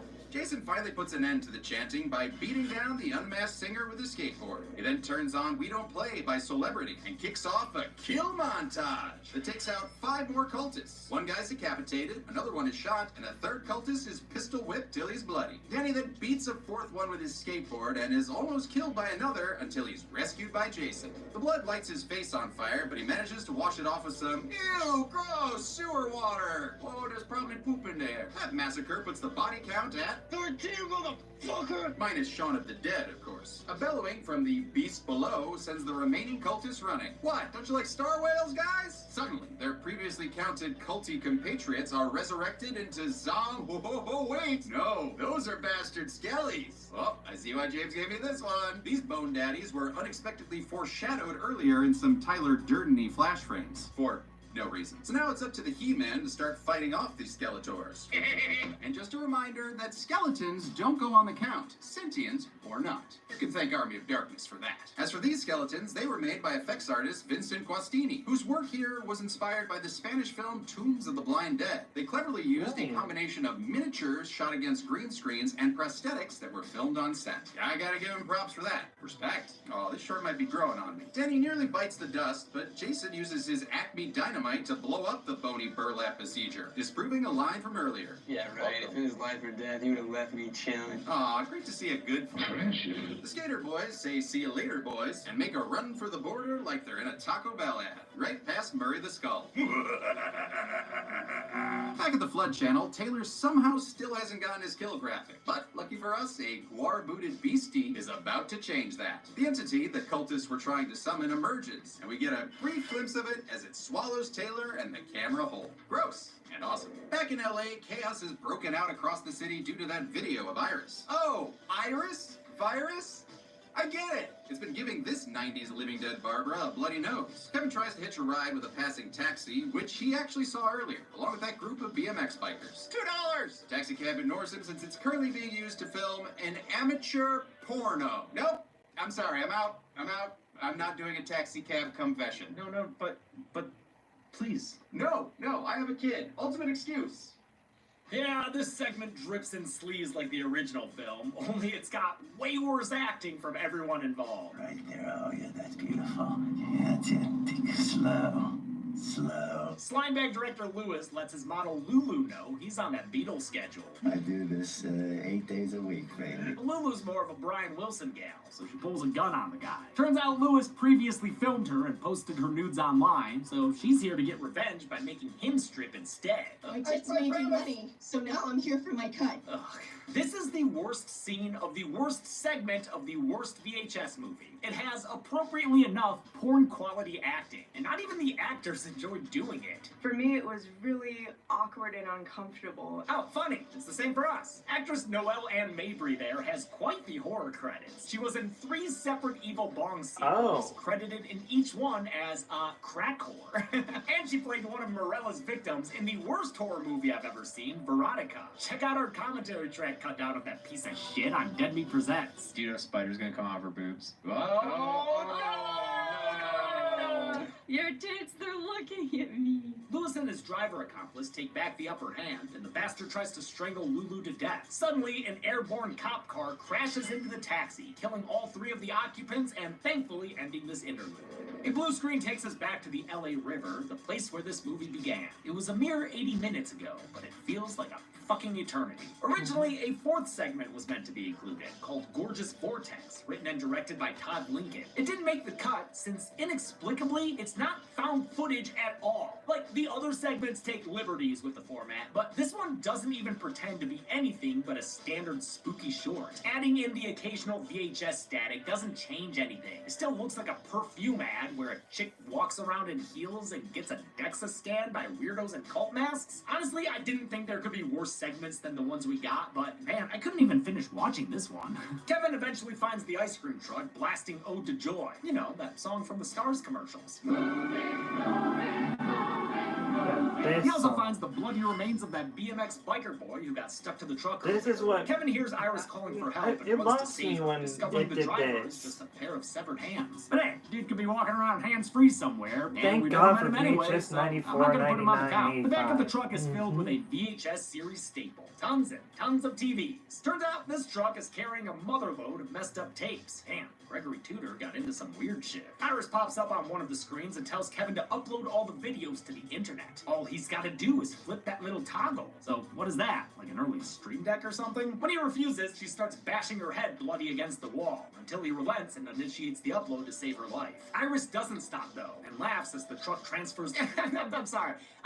What the fuck is going on in this segment? Kevin stumbles out and discovers the real Iris, who's been dead this whole time. Ooh, what a twist, or whatever. He retrieves the phone stuffed in her mouth and watches the screen, which gives him a nosebleed of his own. Ode to Joy reaches its conclusion, and the movie finally fucking ends as the whole city goes haywire.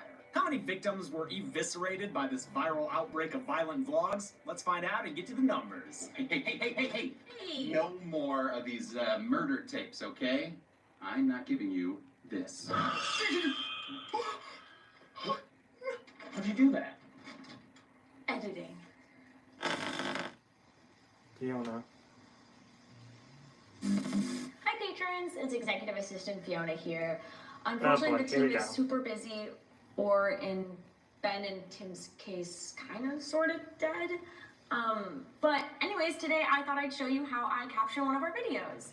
And I have this handy dandy little GoPro here to help me. So first thing I do is open up the video on YouTube. And this week we're releasing the Wonka kill count. So I basically just pull up the video and start typing. Welcome to the Kill Count, where we tally up the victims in all our favorite horror movies, and show you how they were made. Ow. What the hell? What the heck was that? Weird. Anyways. I'm James A. Janice, and today we're looking at Willy Wonka and the Chocolate Factory. Now, I know that a lot of people don't consider this a horror movie. This is a skit, though.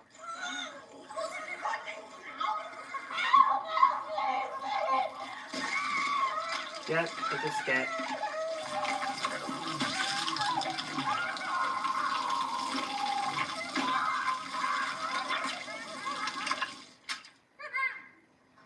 Hey, Fiona,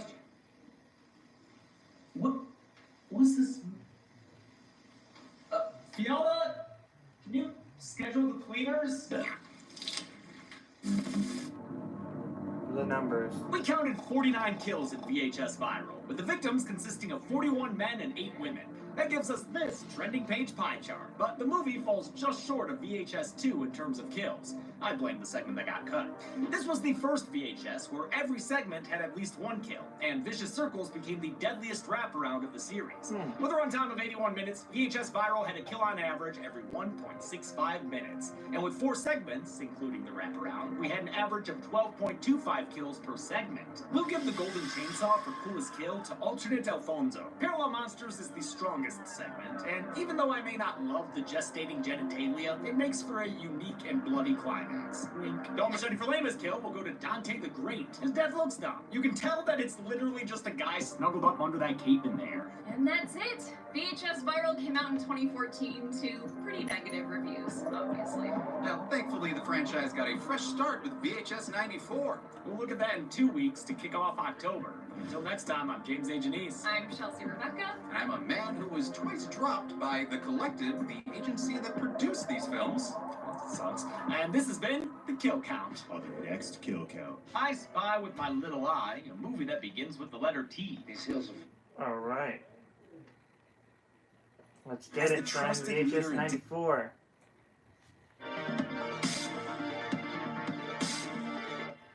Welcome to The Kill Count, where we tell the victims of our favorite horror movies and show you how they were made. I'm James A. Janice. I'm Chelsea Rebecca. And I'm Zoran. You can have pizza anytime. Good voyage. And today we're looking at VHS 94, released in 2021. What in the After world the critical is this, failure son? of VHS Viral, hopes for a Oh, I sequel get it, because seemed it's slim. But VHS 7 years 94, later, so you producer Brad decided to Miska put decided to reboot the red. franchise. I just remember a long time ago Simon saying, like, maybe it's too soon to do VHS 3.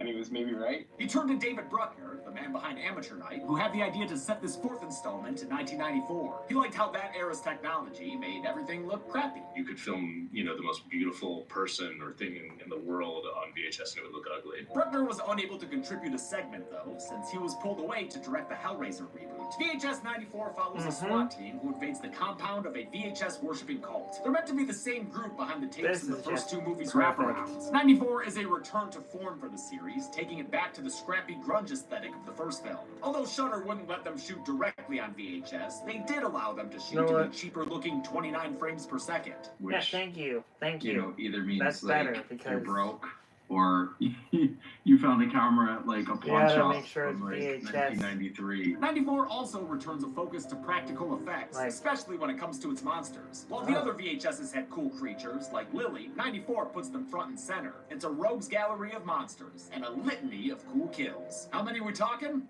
Let's find out. Good afternoon, and welcome to DMP News. In a breaking report, the serial killer known as the Baker has been tracked to a local mall. Zoran Gavoyage. Sorry about the red That's right, light James. there. I am here at a local mall where the baker has been cornered and the entire place is in a full lockdown. Police are not allowing anyone in or out.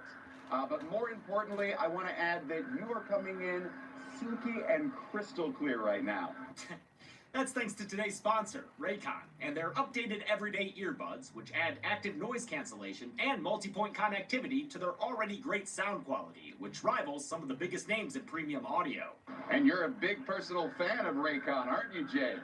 They're my daily go-to, Zoran. I use them while I'm working, working out, or hardly working. And thankfully, they cover all of that with 32 hours of battery life in the case, plus a wireless quick charge that gives you 90 minutes of battery off of one 10-minute charge. You can even use the wireless charging through their new protective covers. Well, that's just delightful, James. But what's less delightful is that it appears the baker has escaped through a jewelry store back door and is actually making his way to us right now. Okay,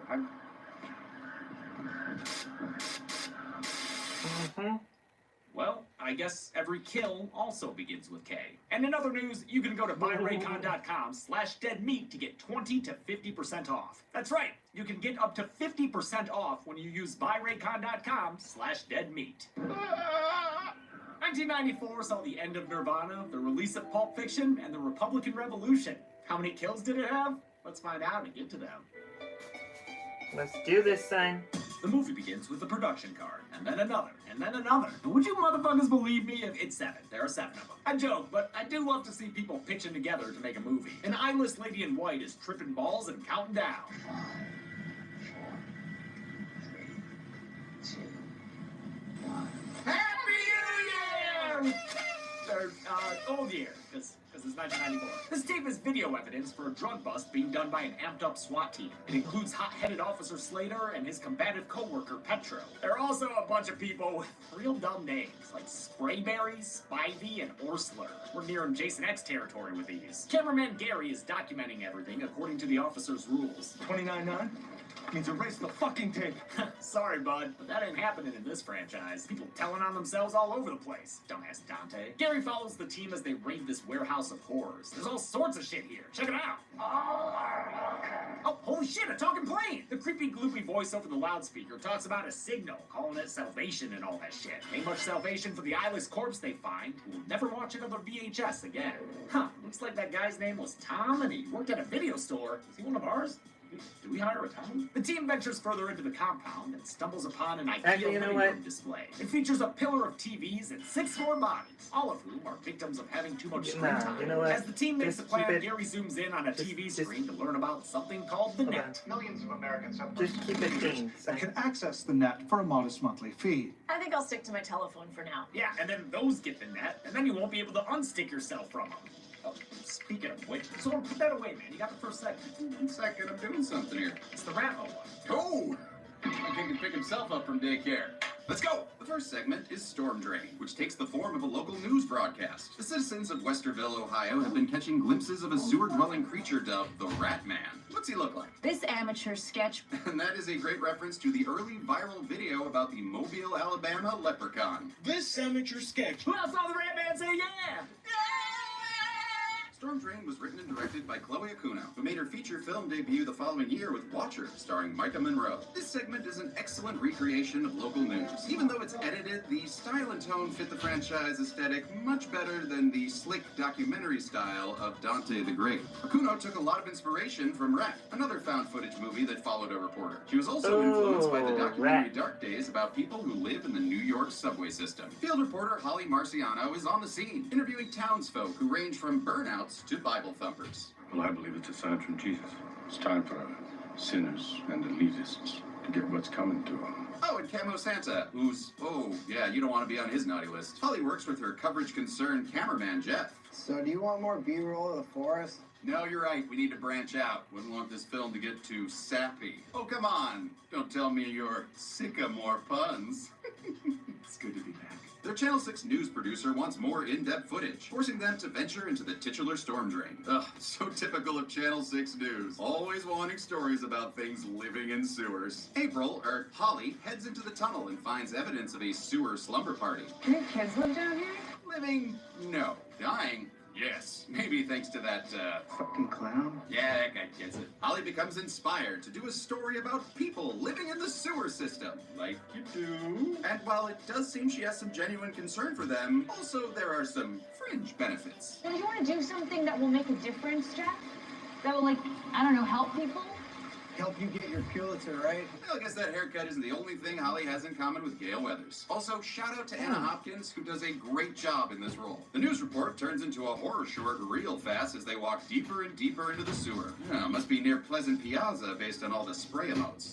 Peely's missing! No! They filmed a lot of this segment in a real storm drain in Toronto, making it as scary to shoot as it is to watch. We were in a real storm drain, and I always had to be the first person, like, because the camera was behind me, so I had to walk into the storm, and I was like, I don't want to do this. Laguna wanted to recreate the claustrophobic horror of The Descent, a movie that still haunts me to this day. I don't want to think about it. And felt a real storm drain was a good way to do it. I wouldn't go back in, but it was cool. Eventually, Holly spots something. Someone's here. You think? Because that is clearly a scary night man. Oh. As Jeff is getting more B-roll of this bedroll, he's jump scared by the squishiest eye I have ever heard. I mean, man, there is such thing as too much Visine. The eye belongs to Bill. a dirty duckling of a man in need of some Dawn soap. Holly tries to get an interview, but he's pretty taciturn. So it turns out this oily boy is leaking more fluid than information. Are you sure your name's not Bosco? Bill. Okay, just checking. Things are finally creepy enough for Holly to call it quits, and not without leaving her business card. Ooh, that's nice. What is that, bone? Suddenly, she's kidnapped by an off-screen Holly hunter, and Jeff's not far behind, thanks to a jump scare jump cut. Holly wakes up later, handcuffed with, what, plastic bags? Oh, come on, you can tear right through those. See? 1 second. She tries, and fails, to reason with the Mudmen, saying she can help them. I'm actually doing a story on you. Her offer is mocked by this motley crew's leader, that Hellfire priest from earlier. And he's played by Brian Paul, who was one of Lynn Denlin's fellow surgeons in Saw 3. Holly sees that Jeff is also being held hostage, when the more or less Morlocks bring him to a deep, dark tunnel that holds the main event. It's the Rat Man, skibbity-dee-dee, yo, holy fuck, that thing's creepy. Oh, it's like a loaf of bread fucked a Calvin and Hobbes drawing. Or like a Xenomorph's love child with that Jack-in-the-Box from Krampus. Or just like a really good creature design, man. I love it. This non-ginger rat king actually goes by Ratma and rules over his underground ratocracy. He was designed by artist Keith Thompson, who also designed creatures in The Ritual and No One Gets Out Alive. The monster was brought to life by effects artist Patrick McGee, who only had 2 weeks to build the mechanical head and the bodysuit torso. And that head could do all kinds of things, like move its jaw, drip drool, and waggle its tongue. Also, the bodysuit had a bunch of nipples. His work was worn and performed by creature actor Iago dos Santos, who we've seen on the channel as the leper in It Chapter 2. The crew liked his work just as much as I do. Oh, Ratma. Turns out that Prometheus-y looking black goo we've seen everywhere belongs to Dear Rat Boy. And the pastor uses his ratat drooly to baptize Jeff as a test of faith. But the spittoon secretion burns off his face instead. Ooh, yes, he was no dragon. Next up is Holly Marciano versus Jersey Joe Walrat. She gets up close and personal with this Willard wet dream, showing off more of this incredible costume. I just want to no, whoever's controlling the camera needs to just chill out. It's gonna be less stable when you're zoomed in like that. Didn't you spend too much money on film school like me? Holly gets her symbiote saliva shower straight from the source. And lucky for her, it doesn't seem to be lethal, but I can't imagine that's good for her pores. The tape blue screens into an infomercial. The Veggie Masher turns your ordinary drab vegetables into a tasty, mouth-watering paste in mere seconds. This bizarre interlude was directed and edited by Steven Kostansky, the man behind The Void, The Little Ship Returns, and Psycho Gorman. Recently, he did effects for In a Violent Nature, but this infomercial here is strangely straightforward. I mean, there's no yoga girls or hunky boys or nothing. Frig off. We flash forward to a news report about sewer rescue. Oh dear God! How long is Baby Jessica down there? Oh, Beast King 2 actually saw it in Walmart, so we're definitely gonna get that, and I can't wait to watch it. Neither of you is King 2 because that yoga scene, son, listen. I can't wait. Nope, it's Holly. She's cleaned up since then and is now an anchor woman. Ohio State plays the Indiana Hoosiers tomorrow night. Good luck to our Buckeyes. What the fuck did I just hear? Nothing. Can I please finish my segment? Holly seems to be having a anchor woman. Ohio State plays the Indiana Hoosiers tomorrow night. Good luck to our Buckeyes. What the fuck did I just hear? Nothing. Can I please finish my segment? Holly seems to be having trouble reading the teleprompter. People are already lining up to gosh, Ratma the man. Hay Rides, Apple Ratma, and of course, to see who will be crowned the festival's largest Ratma. Well, at least you didn't tell San Diego to go fuck itself. But I will say, goo was a bad choice. Since she projectile vomits it onto her coworker and it, causes his face to look like it fell in the cheese dip back in 1957. Just, and his eyeballs are falling out? Oh, this is great. Just no notes. Patrick McGee also did this crazy effect. And I don't have much to say about it specifically, but I do want to share this behind-the-scenes footage. The segment then ends with Holly bidding the viewers good night and good luck. I'm Holly Marciano, Channel 6 News. Hail Ratma. Okay, you can have it back. Yes! Fun with the wraparound.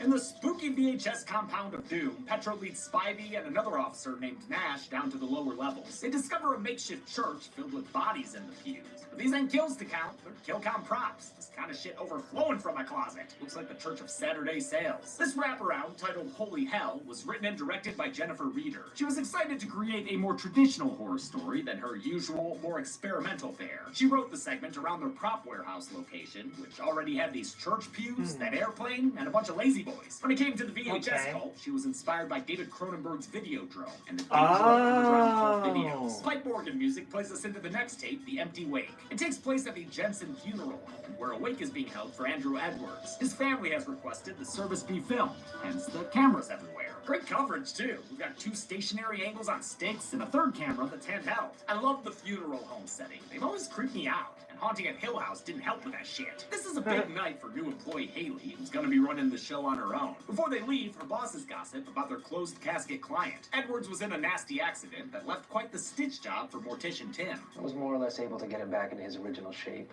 Pity about his face and head. Haley waits for the wait to begin, but no one shows up. The only thing coming is a storm outside, which ends up knocking out the power. Oh, fuck that, man. Haley grabs some emergency candelabras, and when the lights come back on their own, the casket ain't where she left it. She gives it a knock-knock. The coffin asks who's there.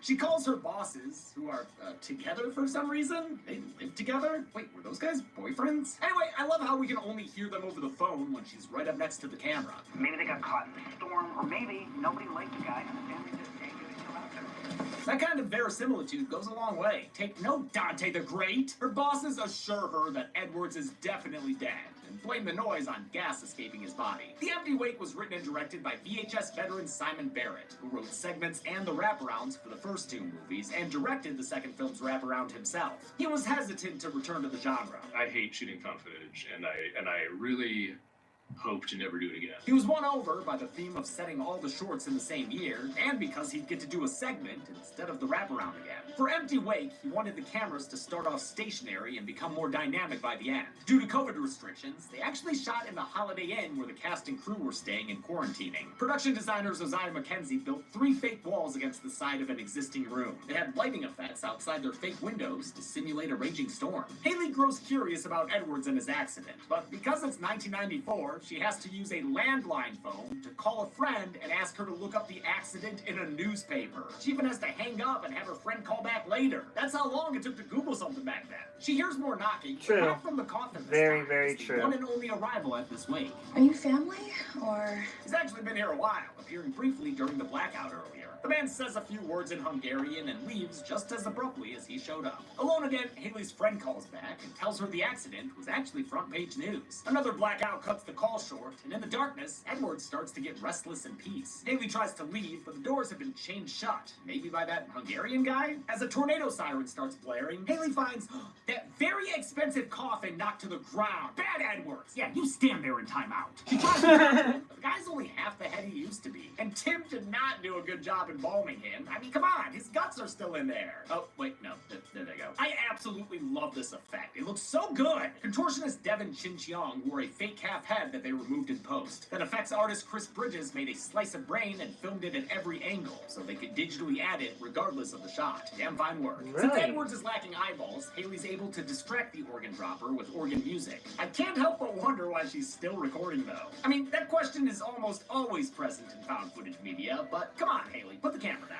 She gets spotted by Edwards' half a head, which guides his body to attack her right as the tornado rips through the funeral home. Yep. To achieve this moment, they fire 2 air cannons loaded with a mixture of dust, fake glass, cork, and balsa wood. When the camera comes to, Edwards has been crushed beneath the rubble, and I'll count it. He was undead, and now he's dead again, Buck Cherry style.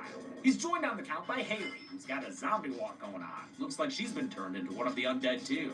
She escapes out a broken window as the camera runs out of tape. Back in the wraparound, Petro Squad is joined by Slater, who's lost contact with the rest of their team. They head upstairs where they find stuffed animals, severed arms. You know, this whole part of the VHS 94 kind of reminds me of Saw 2 and how... Because there's one scene in Saw 2 where decides it's time to evac the not scary farm testing factory. the SWAT team go into this building and it's John Kramer's hideout. She says that the signal is the And the stimulant, second movie, and that so Forever starts right now. I just wanted She's to point wrong. that out. Forever's not starting right now. The next segment is. So get in here, Zoran. Wait, I get to do 2 segments?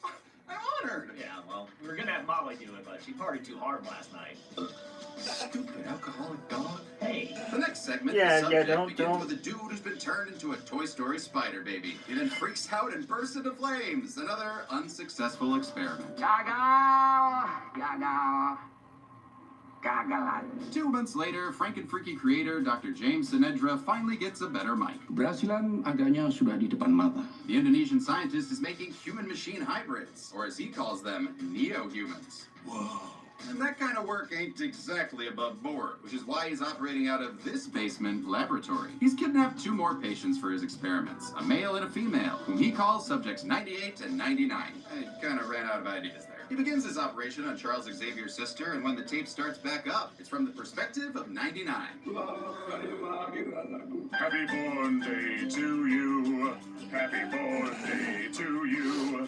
You look like a monster, and your arm is gone too. Oh, shit. Through her eyes, we witness Dr. James making sure his bone saw's ready. In order to chop off this subject, Oh, hey, I know what that was from. That was from the first Spider-Man movie. Somehow, the TV starts playing, and it happens to be a news report about 99's kidnapping. Yes, but about the TV turning on. Just nothing there? We're gonna ignore that? Cool. Cool. Dr. James wants to give her a drill bit lobotomy, but she fights back, so he decides to put her down for good. He's interrupted by the arrival of the cast of The Raid. Ooh, and look, they come with their own cameraman. Pastikan kamu merekam semuanya. Sweet, second angle, and one that's not of dubious ethical origin. Their leader, Captain Hassan, confirms James's identity, but he's not there to take prisoners. Instead, the officers execute him on the spot in an act of street justice, and it leaves cameraman Jono pretty comedically shaken. What? The cops split up to look for survivors, and Jono discovers our POV antagonist, who we only know as S.A. Thank you, self-turning on news report. Jono recognizes her as the missing girl, but she's so messed up that Captain Hassan says she ain't got no soul. She looks super bad. So he decides to put her out of her misery. Saya tidak akan bawa benda ini ke hadapan orang tuanya. A convenient blackout gives Subject 99 a chance to adorably crab walk away. When the cops try to leave the way they came, they set off an explosive booby trap that blows 2 officers to smithereens. And yeah, I guess this guy's technically still moving, but I'm gonna assume he's not making it out of there. A recording starts playing, revealing they've triggered Dr. James's contingency plan.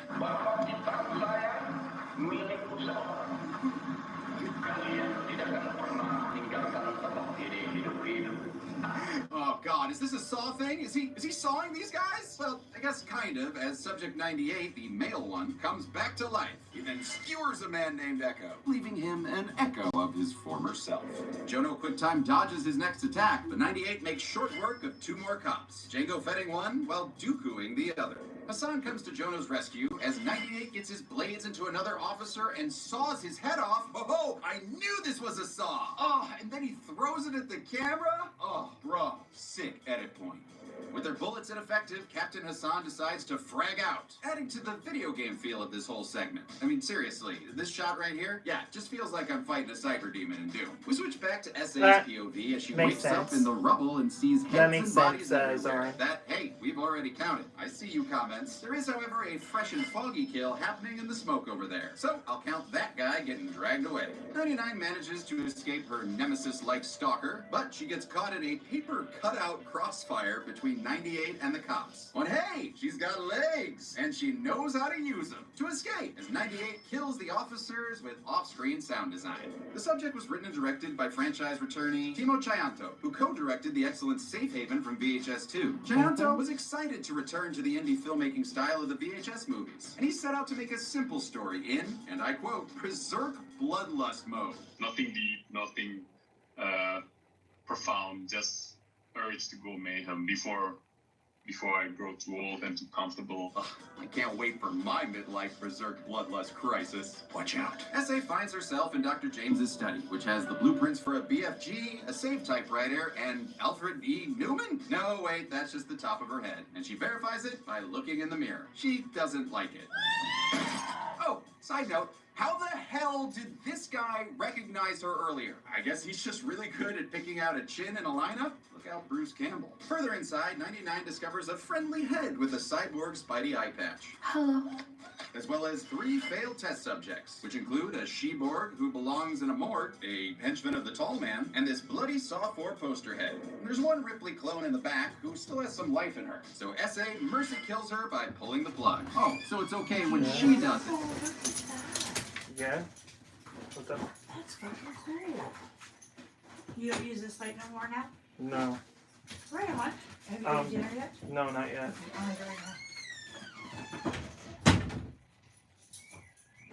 But not when the commander suggests it. She's attacked by one of the officers, but Agent 99 gets smart and grabs a machine gun arm. Barrett Wallace, eat your heart out. She uses her proto-mega buster to shoot one guy with a super delayed reaction from himself and the blood squibs. Then she shoots through another officer's head until it's a spurty mess. Oh yeah, we're in full video game mode now. Oh, speaking of which, starting in December, Zoran will be doing video game kill counts on the first Friday of every month. Yeah, and I'm starting with Resident Evil.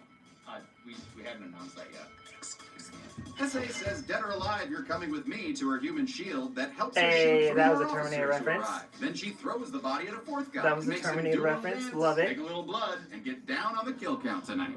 2 more cops show up, but they've got a 99 problem because this bitch is one badass. When she uses her new arm to launch a grenade into one of these guys' pockets, blowing up both her attackers. Another officer brings a knife to this gun show, so she tells him I think to that was pipe like an down. achievement 99 runs thing into they Jono, added who there. refuses to hurt such a lovely chin. Like, how Turns you out do the two in, like, have a in video lot games.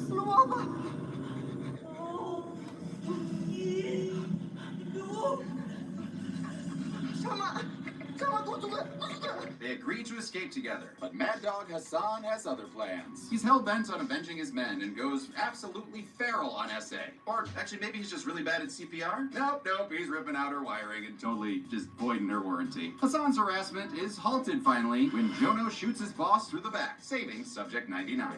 He goes to help S.A., but gets tackled by Subject 98. When S.A. comes to, Jono's getting dismembered by this cyber Jar Jar Binks, so she beats at 98, eventually cracking his head open to feast on the goo inside. Or just kind of toss it away. Yeah, sure, that works. 99 collapses next to Jono, her battery depleted. Can someone give this woman a lightning cable? USB-C? I don't know what her operating system is. Jono sadly dies from his injuries at the same time as her battery. Oh man, I just hope they find a good pick for his funeral. 99 won't be going on the count, however, since a security feed shows her waking up and advancing to the next level. Player 2 has left the game. Player 2 has left the game. Cameraman Gary is dying on the ground. Petra and Nash watch it impassively. It seems like they might not exactly be on the up and up. Forever starts right now. They start calling out to the rest of the team. Arsler! But none of them can be Arsler to answer. And while walking past some TVs, he becomes entranced and falls to his knees? I mean, imagine getting so entranced by a TV.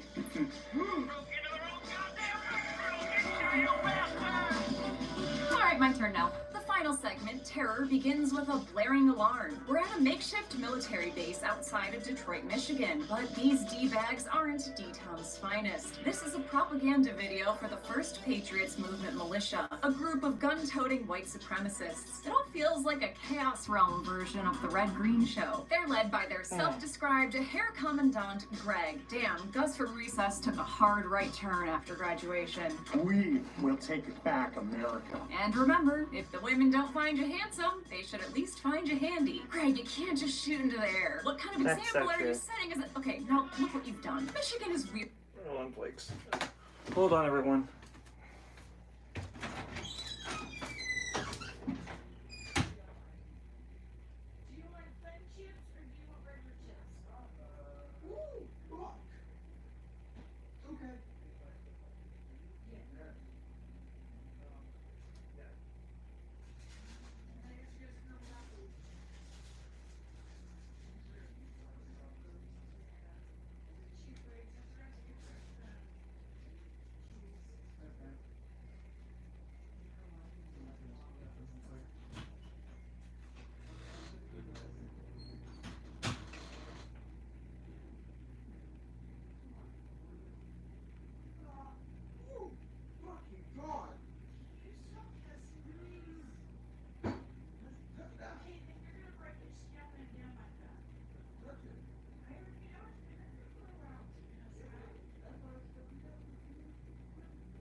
Sorry about that, my views. I am...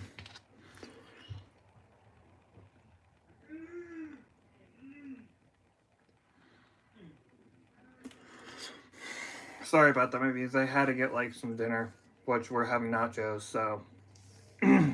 But, without that said, let's just get straight back into what Flakey was doing. Like this, if you run into a guy in the woods with a gun and flannel, flip a coin. He either practices subsistence hunting and loves his labor union, or he's a guy who knows way too much about Viking runes and is just asking questions no one else wants to ask. This short is possibly my favorite VHS segment, period. Does it help that it's set in Michigan? Yes. But I also think it feels the most like an actual videotape. I've been in Actually, I think I can multitask this. Hold on. Yeah, I think I can multitask this.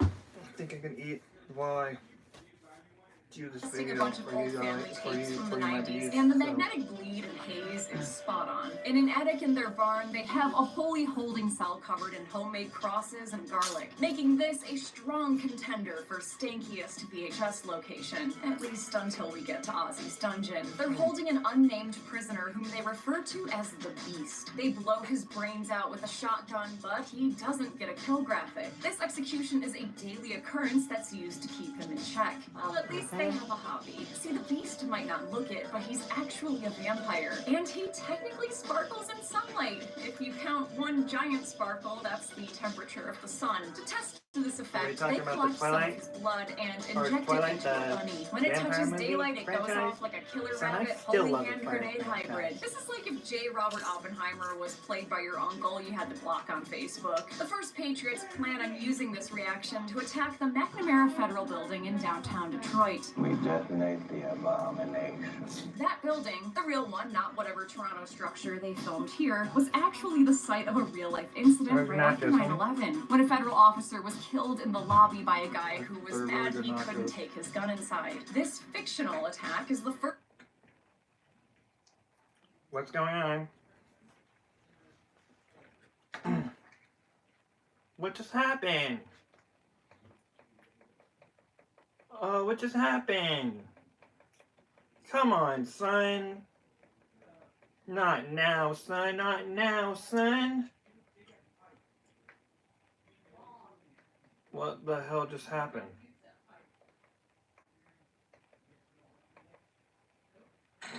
Attack the McNamara Federal Building in downtown Detroit. We detonate the abomination. That building, the real one, not whatever Toronto structure they filmed here, was actually the site of a real-life incident right after 9/11, when a federal officer was killed in the lobby by a guy who was mad he couldn't take his gun inside. This fictional attack is the first step in a plan to overthrow William Jefferson Blythe III's regime, and they don't care about potential collateral. They got a daycare. They got a daycare. This movie came out in 2021 and was obviously influenced by the political landscape of 2020. In fact, January 6th happened during the segment's pre-production. Writer-director Ryan Prowse was specifically inspired by the 2020 plot to kidnap Michigan Governor Gretchen Whitmer. But this kind of thing is also accurate to the time period. The early to mid-90s saw violent conflicts involving federal forces like Ruby Ridge and the Waco siege. Those two raids did not go great and inspired anger with the feds, culminating in 1995 with the Oklahoma City bombing. That seems to be terror's biggest inspiration, particularly the detail about the daycare center. All of this actually impacted my life directly. My mom did clerical work in the McNamara building in the early 90s, but went back to school to pursue another line of work, partially because of threats like these. These guys could have blown me up with vampire blood. To arm their holy warriors, Greg calls in reinforcements, none other than Officer Slater from the wraparound. Lots of cops ready for you, Patriots, to take the feds down. Hard. I feel like Greg secretly yearns for the stage because he gives another speech, this time about their divine call to action.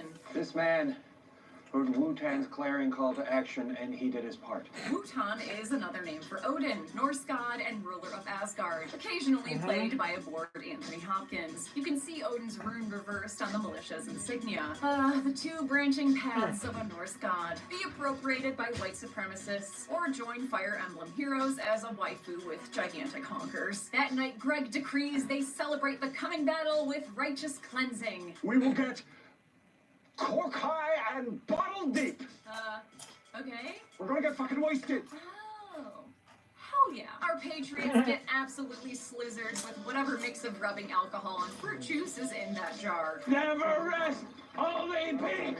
Never rest, only peak. Weird chant. We'll workshop it later. Also, I was gonna joke that all of this is what happens when you don't have internet, but, Krause's depiction of white power groups was partially inspired by the documentary Skinheads USA, which he described as both hilarious and terrifying. Cameraman Bob enters the Beast's living quarters, where the only sober man on base, Steve, is keeping watch. You don't want to piss on him? Well, what the fuck is wrong with you, man? What the fuck is wrong with you? Why do I keep picking the segments with piss stuff? It doesn't take long before Steve is cajoled into messing with the Beast by Bob.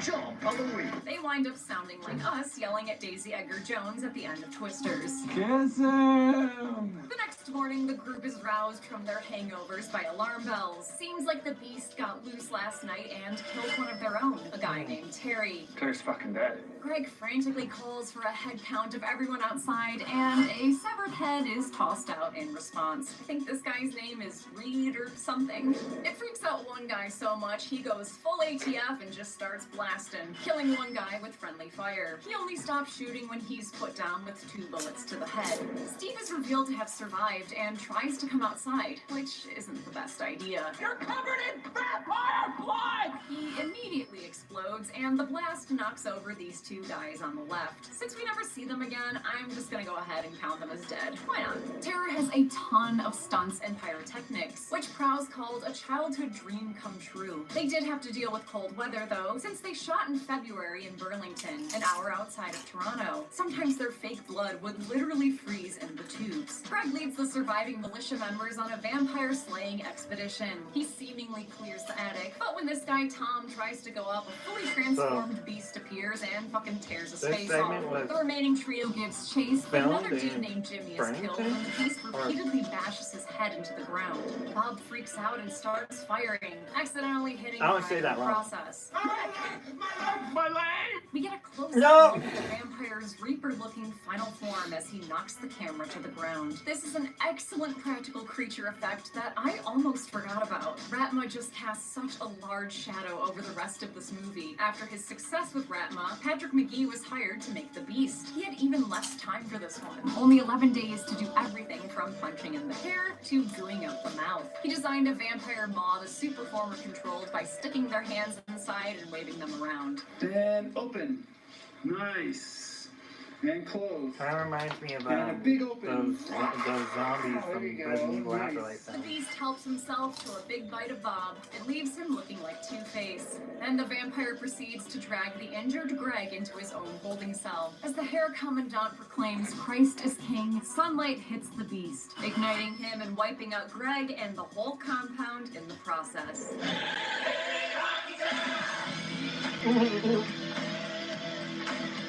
I gotta finish the wraparound. I can't stop.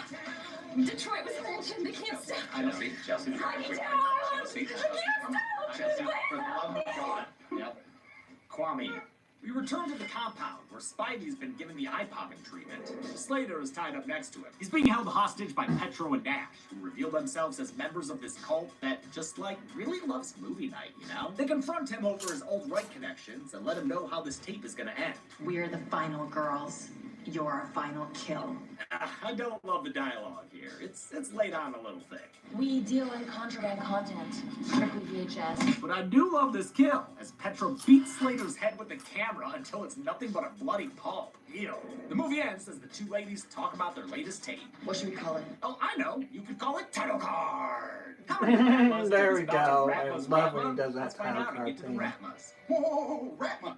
No, this is a tape. Ratma. Ratma. Ratma! Hail Ratma. When the what? Yo, the way they do these. Alright, Josh. Okay, here we go. Yeah, anytime.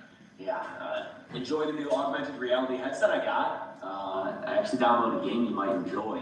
Just ask it to open Josh's present. Sure, I'll try that out while I'm waiting for my Dragon Dash order. Now go, have fun. Yeah, just gonna lay low a little bit after the Wonka kill count backlash. I get that. You know, I just thought that maybe if we tried something. Chelsea wants to go. All right. Call me if you need anything. All right, see you, buddy. All right, let's see. Launch Josh's present. Welcome to Kill Counter. A game that's also my job. Great gift, James. Ready, set, go! Wait, how do I... Huh? What the hell? So I just point and... What? Ah! Oh, I can do this. Oh, and my food's here. Nice. I love this song. 3. 4. Counting makes me feel good. Yeah, I've got a Dragon Dash order for a Josh L. That's me. Oh! Ah! Ah! What the fuck? Yo, Demi, hats off to you for doing these We skits counted for 53 VHS. kills in VHS 94. The victims consisted of 43 men, 9 women, and 1 unknown head in the They bucket, are giving us a definitely more than being 4-to-1 ratio of dead dudes. with what the that movies body count do. puts 94 just ahead of its predecessor, but VHS 2 is still the reigning champ of the series. The kills per segment broke down like this, with the subject responsible for just over half of that. Tebow reigned supremo. With a runtime of 103 minutes, VHS 94 had a kill on average every 1.94 minutes. And with 5 segments, including the wraparound, the movie had an average of 10.6 kills per segment. We'll give the Golden Chainsaw for cool skill to the news anchor. It's such an unexpected and graphic way to end the first segment. And you gotta love all that spurty, goopy goodness. There's a reason this was up for Best Kill at the first ever Deadbeat Horror Awards. Don't be Alright. the famous kill will go to those 2 militia I'll give you members that, killed in the James, explosion. Since I'm not even sure they died. Like, where the heck did those guys go? And that's it. VHS 94 was released in 2021 and was Shudder's highest viewed movie premiere ever. Until it was surpassed the following year by its sequel, VHS 99. We'll look at that next week after a Sunday special. But until then, I'm James H. Anise. I'm Chelsea Rebecca. I'm a man whose wrestling coach refused to learn his name and called him Zucchini Garage Sale instead. You want to wrestle sometime, Zucchini? Oh, and this has been the Kill Count. Come here. The next kill count. What is it that you wish for? Is it a date with your...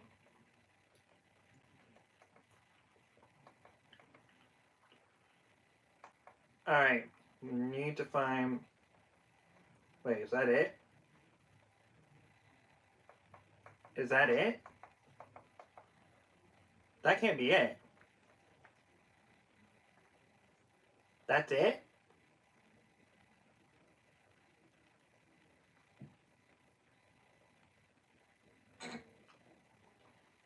No. Hold up. We need to find VHS 99.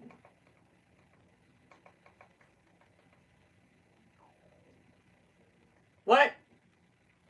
That's it? That's it? The next Oh. kill count.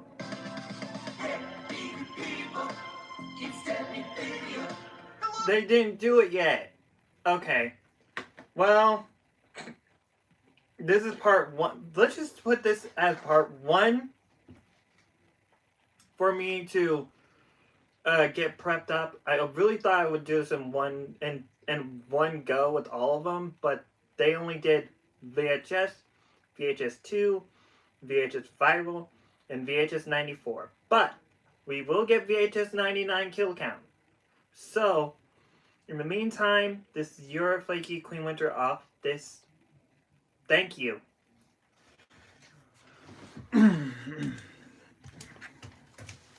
Yeah, that's about it. My bees. Like, I thought for a second this was they had like all of them, but no, they only have like one.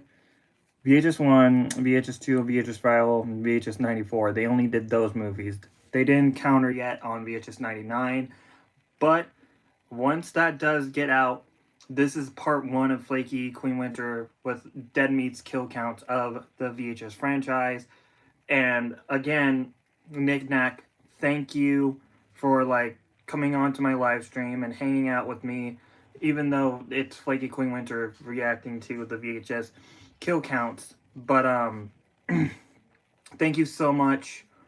It means a lot to me. And by the way, my bees, do you like the new addition to my room? It's a bed that I got on Temu. It could go into any color. So anytime I react to, like, let's say I have a boss, and if it's in the Pride ring, I'll put it on red. If they're in the Sloth ring, I'll put it on pink. If they're in the Lust ring, I'll put it on blue. If they're in the Gluttony ring, I'll put it on yellow. If they're in the Envy ring, I'll put it on purple. And this bed is an amazing thing. That's just an amazing buy that I got for me. So, again, Knick-Knack, thank you for being on this live stream again. And yeah, till next time, my bees, this is your King of the Bees off this reaction video. Well, me and Flakey Queen Winter off this reaction video. Thank you so much. We really appreciate all of you, B community. Thank you very much. Remember, before I close this, if you have a rough time, if you have a sad day, whatever you're going through, remember the motto: stay brave, stay humble.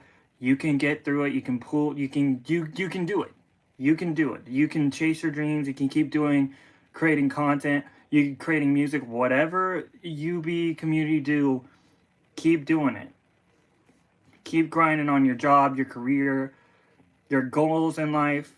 That's what I'm gonna close this video, this live stream off of. And thank you so much for hanging out with me on these live streams. It's amazing that I could do this content for you, and it entertains you while I do it too. It's amazing that these videos actually do entertain you, and that's what I'm doing this for, like, just to entertain all of you, because if you do it for fame, what's the point of even being a YouTuber? Like, if you do it for fame, which I'm not doing it for that. I'm just doing it to entertain all of you, because I know all of you are probably going through a tough time, and yeah, all of you are dealing with just, you come to YouTubers to get a laugh or a chuckle or brighten up your day. So that's what I'm here for. That's what I'm really here for, because come on, I can relate to what you all are going through too, because come on, this necklace here proves it. And my dad as well, which it's just amazing, man. So yeah, make sure you hit that notification bell any time I upload a new video, because you might need, because when that VHS 99 hits the kill count for it, Flakey Queen Winter is definitely going to react to that. And somewhere she's going to react to Meat Canyon, because Meat Canyon posted up another video, and I don't know if Flakey Queen Winter might be traumatized from this, or if she might get through it like Tyrone Magnus does from one of them. But anyway, this is your King of the Bees 2 off this live stream. Thank you for vibing with me. Thank you for just chatting with me and just being entertained of what I do. And this is your King of the Bees. Yeah, this is your King of the Bees off this reaction. Well, Flakey Queen Winter reaction of the kill count of VHS video live stream. And yeah, I still got more content to bring to you, my bees. Like, it's gonna be fun. It's gonna be fun. Oh, by the way, another thing is, happy Halloween, my bee community. Happy Halloween.